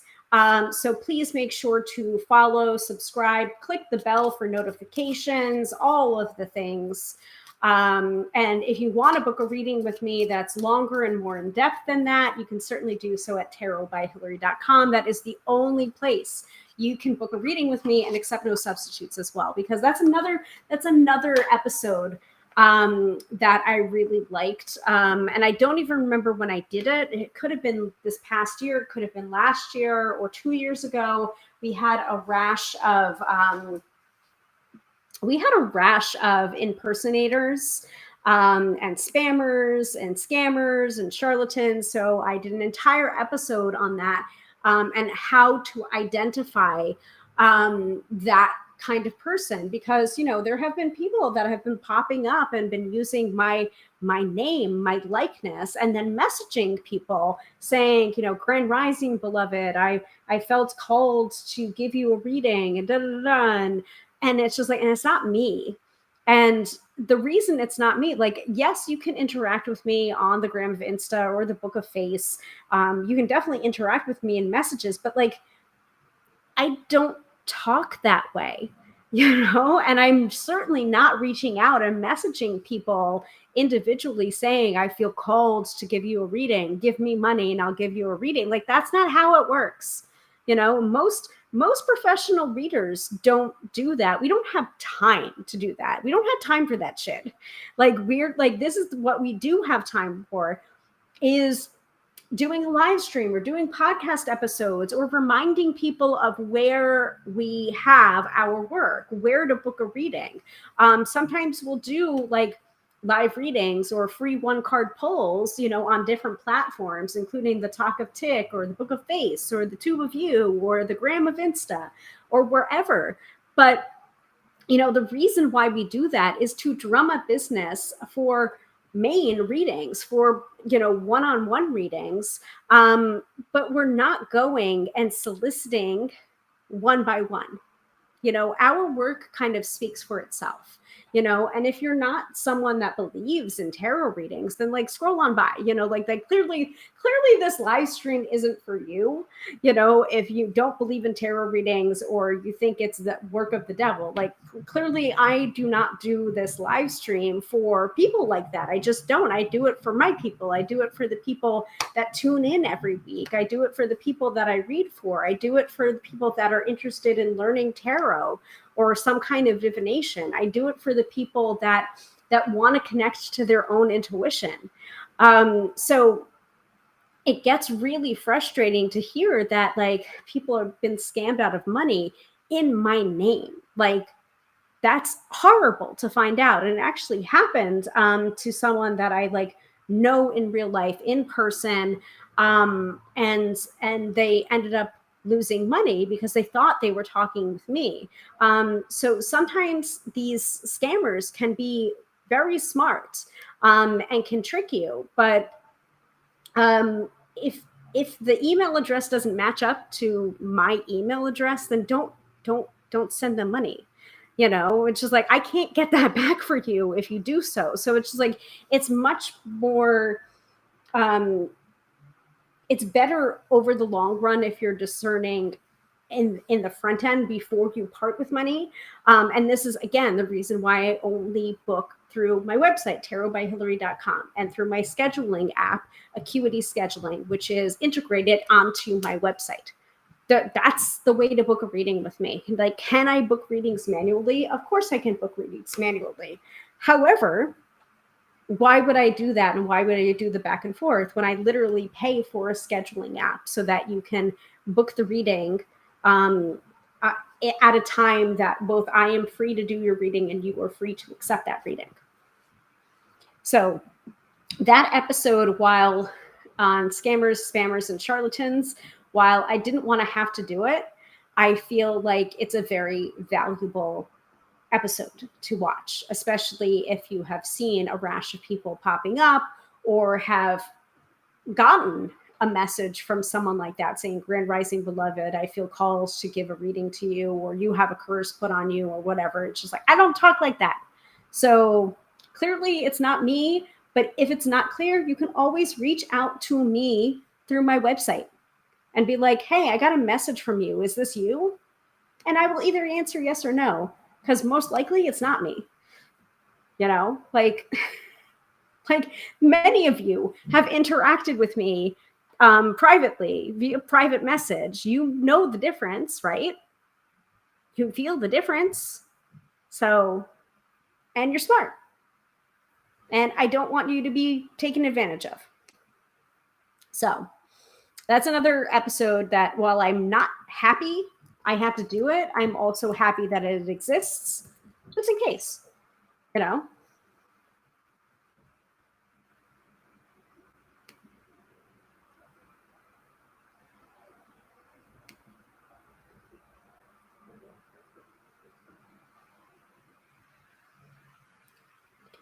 And speaking of that, so I'm going to go ahead and show a portion of that episode. And that episode, yeah, I did that 2 years ago.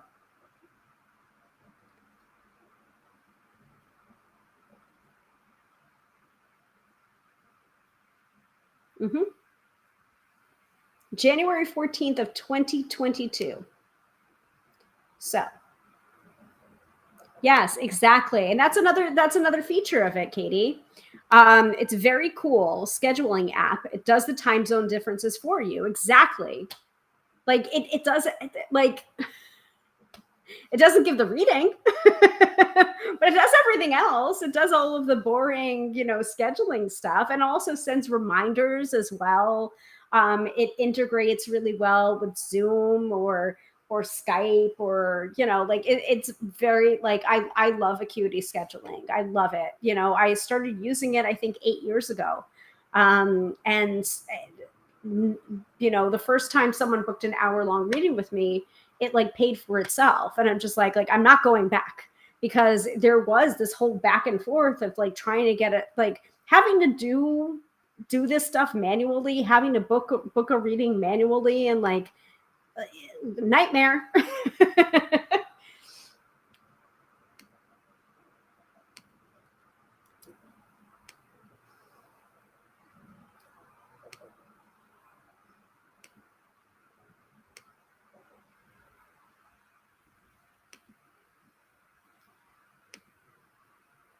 I'm going to let this propagate for a couple of seconds. Skip ahead. And people don't believe me either until they meet my mom, and they're just like, oh my God, you're right. I'm just like, the metaphysical community that seems to be targeted here. And so it's happened to some degree with some celebrities as well, where they have a new account or whatever, and then they're messaging you saying like, oh no, this is my personal account, like, oh, that's just my celebrity page, or that's just this, but I really am drawn to you, and like I want to like start a relationship with you, or if you want me to like sign some stuff, here's the way to do it. But it comes off as this solicitation where it's just like, oh no baby, like, no, this is my real account, I'm really this person. And actually, I'm going to mention one of my favorite, I'm not going to say his name, but one of my favorite voice actors experienced this, I think, on Instagram, and had to remind people, like, if you see a person with a similar handle as mine, and they're reaching out to you through DMs and saying like, oh, hey, this, da, da, da, da. And they're basically saying, you know, soliciting money in exchange for like fan mail or signed or autographed stuff. And it's just like, it is not me. Like, this is my only account. This is my only account. I will never DM you. I will never do da, da, da.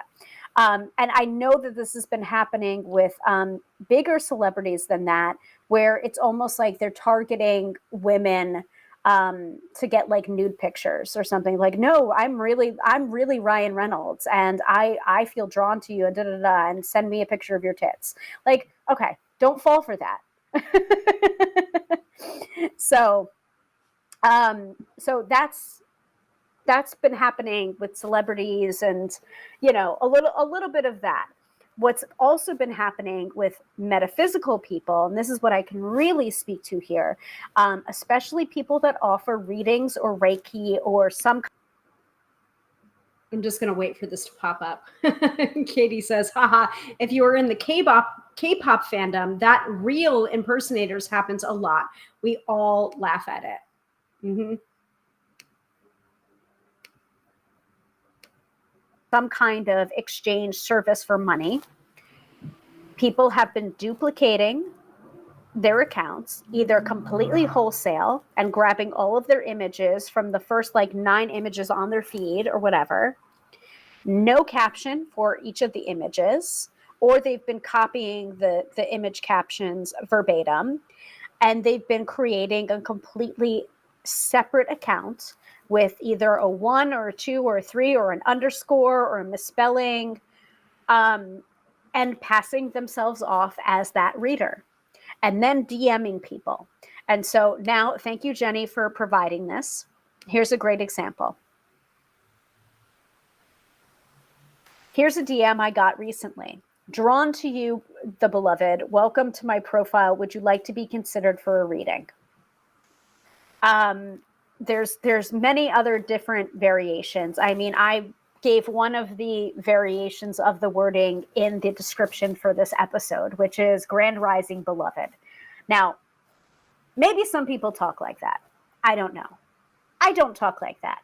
And I think it really strengthens my argument that this is not me, because I have been doing these episodes for years now. So y'all know how I talk. You all know who I am. Like, this is me. This is really, really me. This is really Tarot by Hilary with 1 L. I get very angry when people misspell my name. You know, like, that's not my name. That's not my name. If you spell it with 2 L's, it's not my name. It's the British spelling. Sorry, guys. I did tell you. My family's British. That's why it's the British spelling. Because I'm British. I know it doesn't seem like that, but I am. So this is something that I've been dealing with for years. And my mom has just been like, do you really not like your name, Hilary? Like, do you really not? And I'm just like, because when I was younger, I hated my name. I hated it. I absolutely hated it. I wanted to be called Jessica. That was the name that I wanted. Jessica was the most beautiful name in the world. I'm gonna quote from Jenny Slate's stage fright again, which is hilarious. You have to see it. It's on Netflix. But she says, and she talks about her name, and her name is Jenny Slate, and it's not short for anything. Her name is Jenny.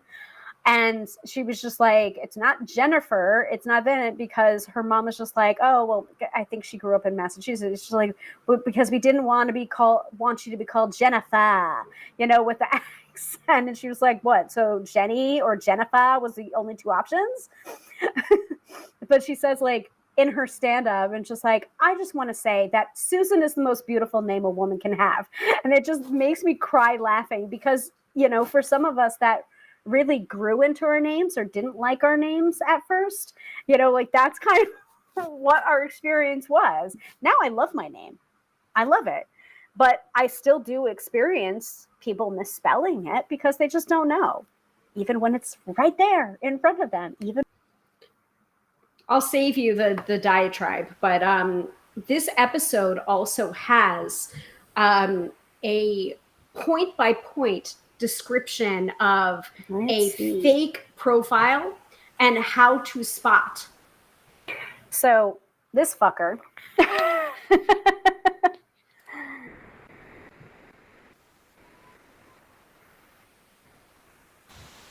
So let's go over it now that I've said it. And oh, hi Kathy. Nice to see you. I'll post your comment in a second here. So let's go through it. But I mean, you're hitting upon all the high points here. So first of all, Tarot by Hilary, 2 underscores, 80 posts, 82 followers, 447 following. Now, sometimes the follower count can be a little bit hard because, especially with someone like the tarot lady, she had 43,000 followers for her legitimate account. So some of these follower accounts, depending on how many followers the actual account has, it could be an indication that it's a spam account if it doesn't have as many followers. But it also possibly could be someone like me that doesn't really have a lot of followers on Instagram to begin with. Like I'm hovering around maybe 1,400, which is not a lot in comparison to 41,000. So sometimes the follower count can be an indication of a spammer account. In this case, 82 followers. That's not me. I try and keep track of how many followers I have, just for my own records. Also to see if like this social media platform is actually working for me in a marketing perspective, or, you know, helping me get more clients. If it's not helping me get more clients, then maybe I'll just choose to do social media for fun and not as a client gathering tool, which is an option, right? So 82 followers. So notice you've got the 2 underscores. That's an indication that it could be not legit. Also misspellings or underscores in between the tarot and the by. Sometimes you get, I also have been trying to search for this, and I'd appreciate it if you do so too, if you happen to notice it. But I have been looking for, especially if someone has the IL combination, make sure that that L is actually an L and not another I, a capital I. Very insidious, but I know that these people are insidious, you know, and I wish they would just use their energy to doing this legit. So I'm not going to bore you with the rest of the details. You can always watch this episode separately, but it's called, you can see at the topmost part, Spammers, Scammers, and Charlatans. And I go through this exact fake profile that was created. This is not my profile. This is an actual impersonator account that got taken down that tried to duplicate me. So the 2 underscores, that follower count can be an indication. It can also be like, what else? Sometimes I found out about some of these accounts because I put my actual @ in the description, and then unwittingly these people in the duplication ended up tagging me. So I'm just like, you tagged the real person that you're trying to fake. So, you know, and then these images here, they have no caption, right? So yeah, like 2,478 followers now. Woot. Yeah, I don't know if that's my follower count on tarot on the gram of Insta, but it quite possibly could be. So again, this is another educational episode for you to check out if you're not understanding, like, oh, like what does it matter? You know, what does it matter that these people are duping or are spoofing your account? And it's just like, here's how to spot it. And then also in the episode, I say why it matters. And it's just like, besides, you know, dragging my good name through the mud, it matters. It matters. So Sophia says, time for me to crash, but it was nice to see everyone. Rest up, Sophia. It was so nice of you. So nice of you to attend. Good to see you and happy to read for you. And everyone is saying the same. Good to see you. and we see good things for you in your cards.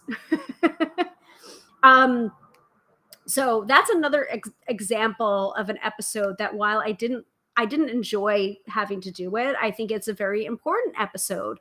There was another episode that I did on crystals that I was not a fan of, for many reasons also, but it because there was a lot of like trolls, or like a lot of trolls commenting on that particular live stream as I was doing it. And it really, like, it hurt my feelings. I'm not gonna lie, it hurt my feelings. Really, just check IG for the fun, Hilary. That's your current fault.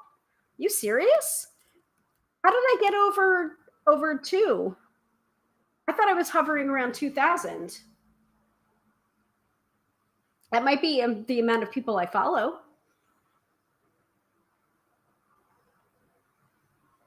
No, so I'm following 2,478 people.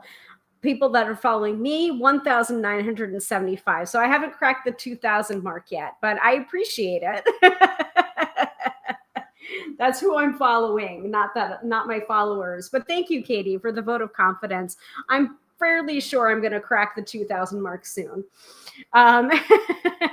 Yes, 1975, but that's up quite a bit from 2 years ago. So, it's been a slow slog, but still.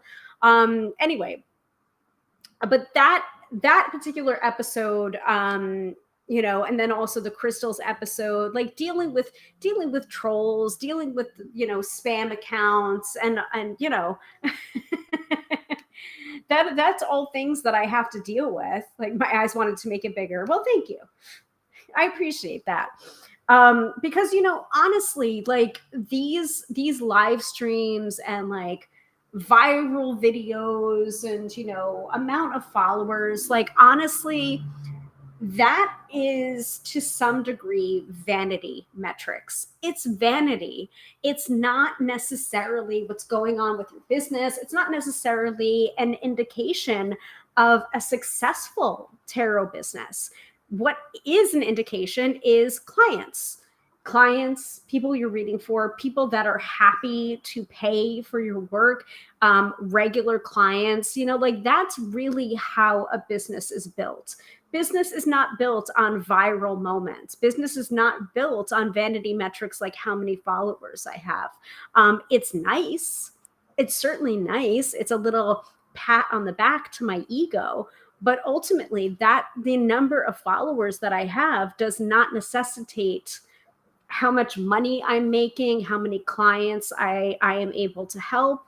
None of the things that really tell me if my business is a success or not. What tells me my business is a success is people like you, people that are watching this episode either live or on the replay, the people that keep on tuning in, the people that buy a reading after seeing a video like this and being like, oh, I kind of like the cut of this person's jib and I want to get a reading. And I've been thinking about getting a tarot reading for years now. Maybe I'll get a reading with her. That's the reason why I do this live stream every week for the past 5 years.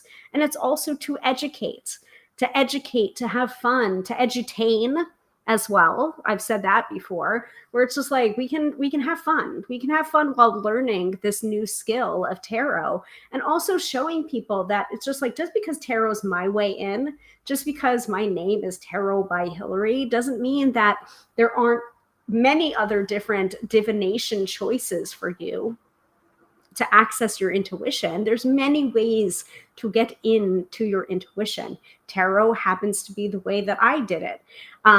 Actually, my first time, the first time I really understood my intuition was through dreams and through interpreting my dreams. So that might be your way in, but it's all valid.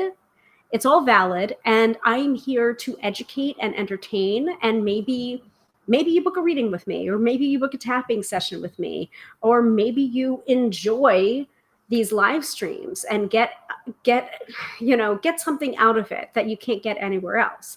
That's why I do it. And that's why I've been doing it for the past 5 years. And also because of you guys. Like if I kept on showing up and nobody else showed up with me, I don't think I would have been doing this for 5 years. So thank you. Katie says, quick further question. Do you think the guidebook is required for that Moonology Oracle deck? So most of the time, I think if you truly want to understand that particular deck, I think you do need the guidebook. However, if you have an understanding of astrology outside of that deck, I think you could probably do without it. Most of the time for Oracle decks, I think the guidebook is required. Because Oracle decks do not have the same structure as a tarot deck. So, it's a little bit harder to interpret because Oracle decks have their own structure. Like, for example, the only Oracle deck that I can get along and actually provide readings that make some sense is the Tessera Charm Oracle.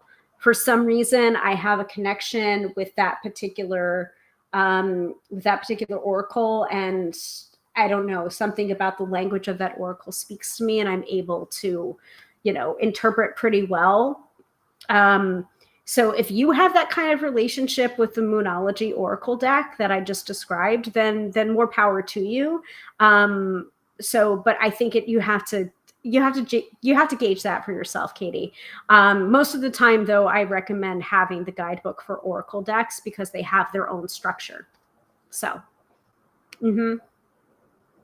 yeah, if you can already read it without it or interpret it without it, then you're fine.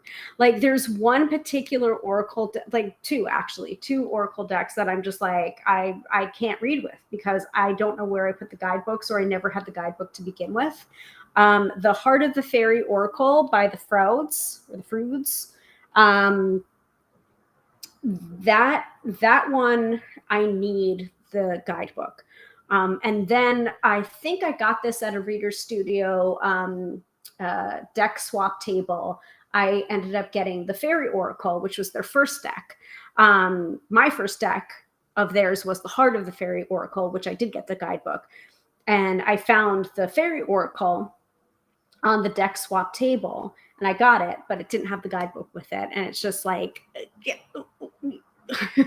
so it's very, like, I feel like it's very hard to read that particular oracle deck without those guidebooks. So. So Fran's asking, are you going to get it? And Katie says, yes, Fran, I was liking the way the descriptions were speaking. Yeah. I don't know if you can get the guidebook separate to the deck. So you may want to check and see. You may just need to get a completely new one, or you may just need to get the book. Because there's the guidebook and then there's the book. So there's Moonology is the book, and then the Moonology deck is the deck. But I don't know, because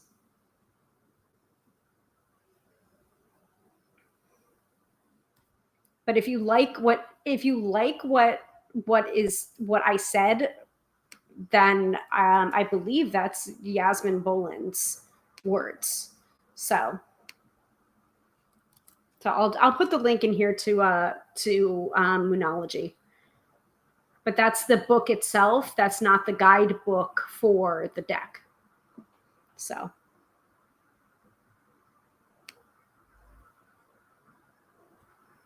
All right. Well, we're hitting the 2-hour mark. So does anyone have any further thoughts of past episodes that you liked? Or do we want to just move into the weekend forecast? Yeah. Locally, they are just selling the deck, and the complete set of book and deck is unavailable, hence my checking. Well, the deck... that's interesting. You may want to check where they're selling it, because if it doesn't have this on the back, then it's not an official deck. It might be counterfeit. Exactly. So my deck came with a guidebook. My deck also came with a guidebook. So if there's no barcode on the back, that might be a counterfeit. No, the description is from the guidebook. That's what you should be seeing.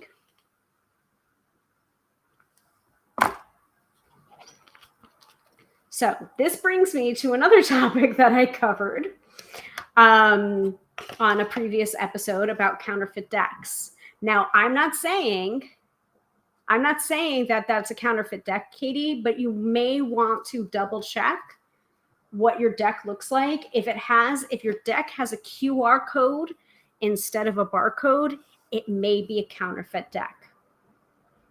Okay?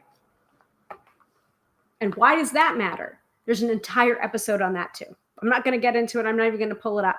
Actually, I'll pull it up just to show you the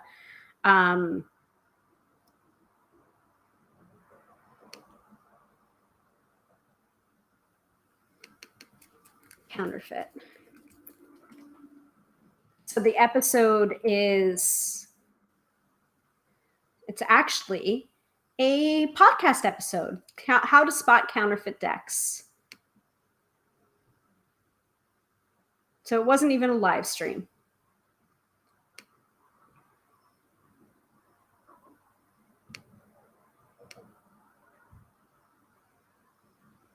Oh, and by the way, I got a comment on that episode, and yikes. So the comment on that particular episode was, I spot them and I buy them. It's a lesson to the original creators to stop overcharging for their decks. So get off your high horse, dog.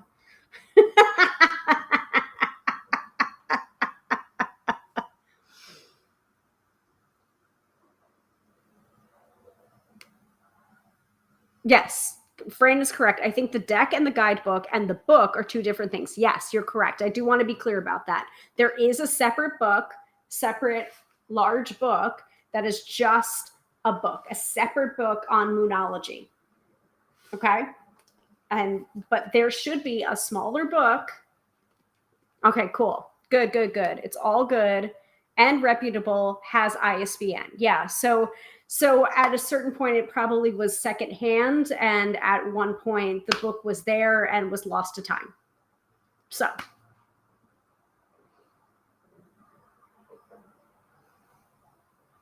but yeah, if you're wondering about how to spot counterfeit decks, doesn't sound like that happened here, which is great. It's episode 34 of my podcast, is Tarot by Hilary podcast, and it's also on YouTube. I have a visual episode as well, how to spot counterfeit tarot decks. And I wrote in the description, I was heated about this, so I created an entire episode about it. Please note that there may be cursing in this episode, so if you have littles, make sure you listen to this episode with headphones. How do you spot counterfeit decks? This episode is dedicated to the subject. I will help you. And even if you get through this episode and they're still not sure if you purchased a counterfeit deck, message me with a photo of the deck, and I'd be happy to try and help you determine whether your deck is legitimate or not. And then I also provided other resources from Patrick Valenza, who is the artist behind the Deviant Moon Tarot, in my impromptu rant on counterfeit tarot decks and how to spot them. US Game Systems article, how to spot a counterfeit deck. Liminal 11 also had an article about it. And Grove and Grotto also had an article about it.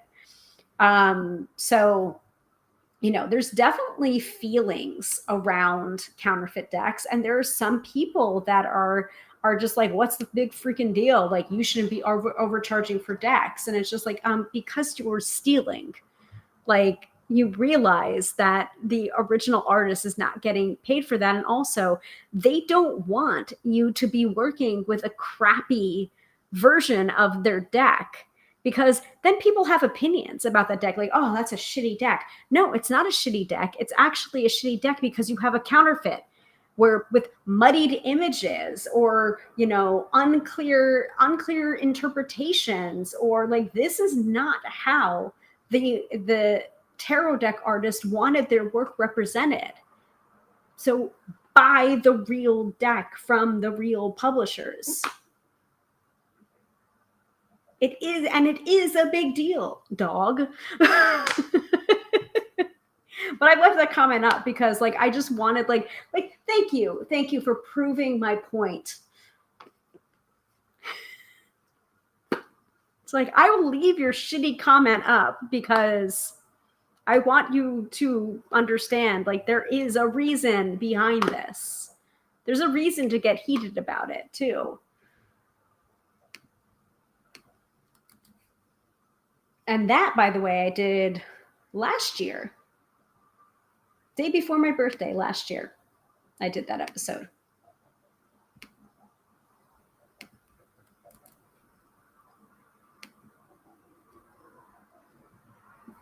And it's pretty easy to identify that episode because that is the thumbnail.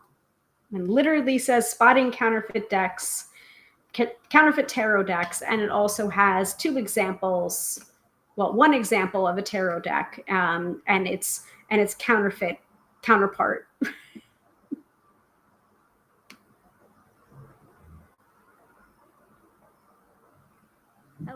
Hello, everybody, and once again, welcome to with these counterfeit decks. And even worse, I actually saw a copy of the Tarot del Toro, a legitimate copy, and a counterfeit copy sitting next to each other on the shelf that they were selling. So it's just like, you're telling on yourselves, basically. Like, you're telling on yourselves, because when you've got the legitimate version and you've got the counterfeit version sitting side by side, it is very, very easy to tell the difference. And the reason why I don't remember the decks that I saw was because, like, as soon as I saw the wall of counterfeited decks, I just, like, hightailed it right out of there. And I was so disappointed. Now, the person that happened to be working at the desk or at the cash register, whatever, there was a bunch of people in the store. He never once greeted me. He never once came out from behind the counter. It was just like their customer service was pretty poor too. So it's not like I had anyone to say, hey, by the way, you're selling counterfeit decks. Like, it was just not the right or appropriate time. And I'm sure the person that was working at the counter was simply a sales associate and not the owner of the business. So it wouldn't have been effective for me to just go up and be like, hey, you've got counterfeit decks. So I'm trying to go the right way about this, but, like, I had to get out of there. So addendum to this, so that particular store that I'm talking about, they had two locations. I'm not sure about the other location, but the location that I was talking about, it's gone now. So it doesn't exist anymore. So, you know, and I'm fairly certain that it wasn't just because of that, but,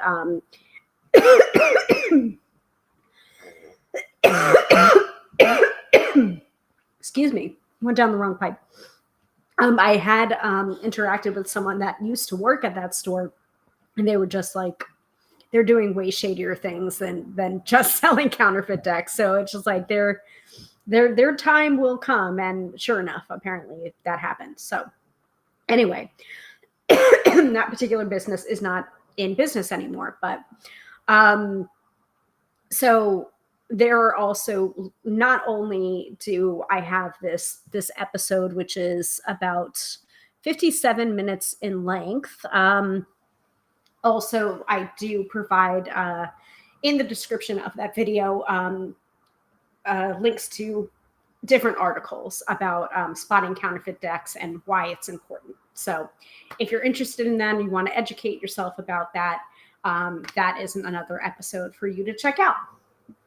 All right.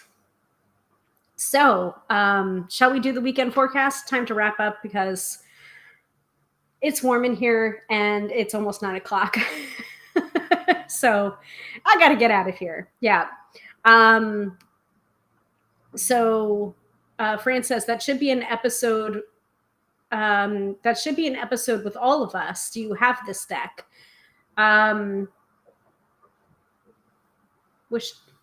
Wait, what? Huh? I'm not sure what you're asking, Fran.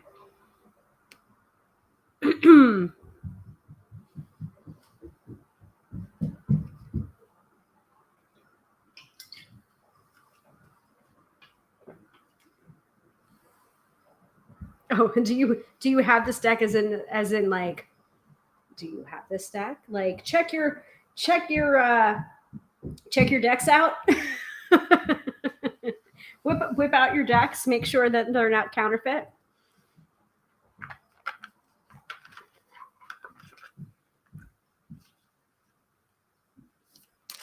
Oh, my comment is way behind. I'm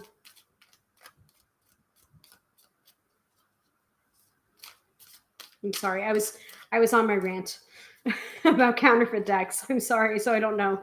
Yes, I have the Moonology. Yeah. Okay. All right. Shall we do the weekend forecast? I think we should do it from Work Your Lights.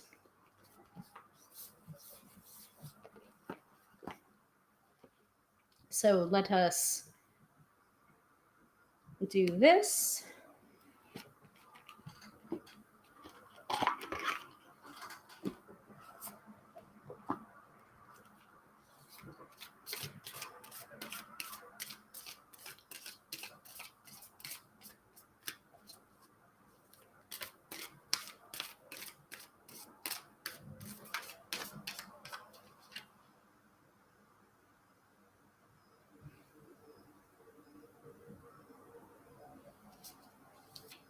All right.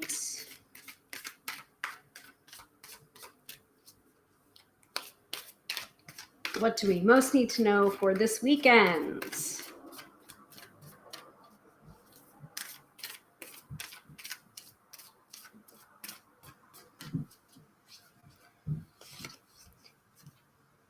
Inner temple, devotion, tune into the portal of your heart.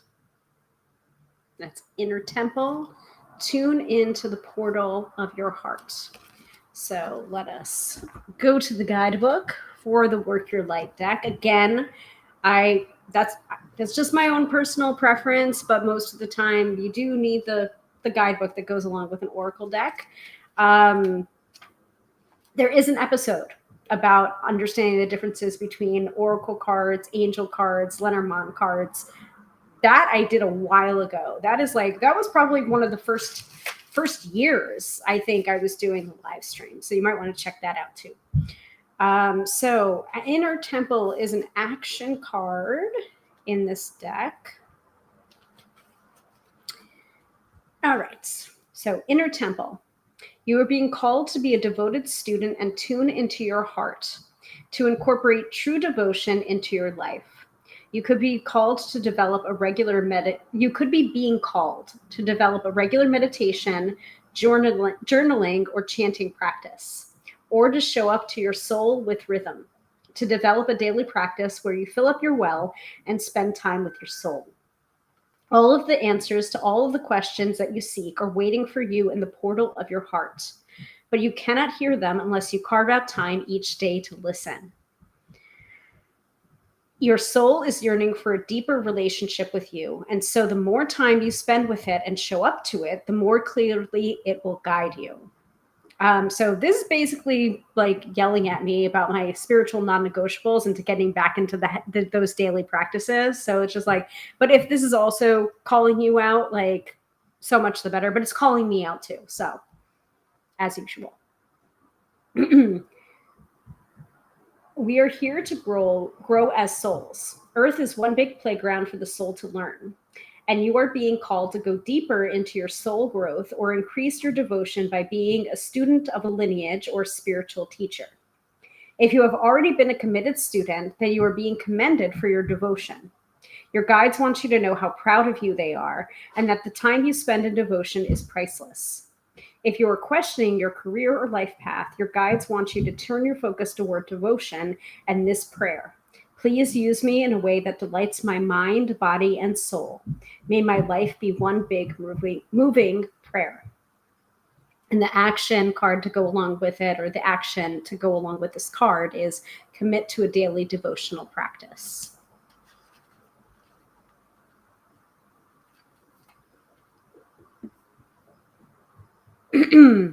Oh, good. Then you're fine, Katie. Bought it. It is deck and guidebook. Just it didn't have the big Moonology book. Nor did mine. So you're good. You're good. So when you were asking where that wording was coming from, it was coming from the guidebook. This guidebook right here that came with the deck. So you're good, Katie. You are not missing anything then. Fantastic. I was just suggesting that the bigger Moonology book, which is separate, completely separate. But if you already have the guidebook, then you're good. All right, so we are being told for the weekend to recommit to daily devotional practice, especially after lapse. So you know what's good for your soul. You just got to do it, right? All right. Thank you all so much for watching. Not just today, but every week for the last 5 years. Thank you so much. I appreciate it immensely. And if you are just joining us for the first time or seeing the replay, thank you. Thank you for showing up and spending a little bit of time for me. And we have replays available for the last 5 years. So, take your pick. And I'm always open to new suggestions for upcoming topics. Now, next week, I believe we're going to do an unboxing of September's deck of the month. Which is something very new and different that we're doing. I want to double check with our sponsor though to see if they want to do it on the 30th or the 6th. So it might not be. It might not be next week, but it might be. So and yes, I am completely serious when I say I have to check with our sponsor of September's deck of the month. So this is something new and different that we're doing. It is a partnership that I'm doing that was suggested to me, which I thought was a very, very cool idea and a way to help out local businesses doing something collaborative, between my business and his business. So you'll find out more about that as September approaches, but it's very cool. And the September's deck of the month is going to be the Stranger Things tarot deck. So yes, yeah. So Dina says, thank you for the lives. Katie says, thank you, Hilary. Have a wonderful weekend, everybody. Katie says, sponsor, woot. Yes. Beetlejuice, like Fran says, Beetlejuice comes out on the 6th. Yeah, so that was also another discussion that was going on about different decks. So we did go with Stranger Things deck, but the Beetlejuice is not out of the realm of possibilities. So yeah, we have been discussing. So it's either going to be the 30th or the 6th. We'll see. And I will let you guys know either way and try and schedule the live, or at least give you a heads up on when that will be happening. Don't know if I am going to pre-schedule, because I know that we've been having some issues with the Book of Face when I do so. And I want you guys to still be able to see this live stream wherever you most prefer, whether it's on the Book of Face or the two of you. So anyway, so that's a little preview for you guys. Like, yes, there's a sponsored tarot deck coming up for September, and we will do an unboxing either on the 30th or September 6th. We'll see. Probably next week, though. Probably the 30th. So once again, thank you all so much for watching tonight and over the last 5 years. I couldn't be doing this without you guys. And if you have not booked a reading with me in the past, like, consider doing so. tarotbyhilary.com. That's the only way to book a reading with me or a tapping session with me. I also do tarot tutoring as well if you want to learn more about how to read tarot for yourself. And yeah, like, help me to help you, basically. Like, I love doing readings. It is my calling, and let's work together, okay? Once again, I am Hilary, professional tarot reader and EFT tapping practitioner, here to demystify the mystical and put you in touch with the most beautiful of gifts, your own intuition. Because yes, my friends, do not argue with me. You have intuition. Have a fabulous weekend and a fabulous week ahead of you, and I will see you same bat time, same bat channel, Friday, 6:30 p.m. Eastern Standard Time on the Book of Face or the Tube of You, or either. And if you have any suggestions for upcoming topics that you'd like to hear about, let me know, okay? All right. Bye.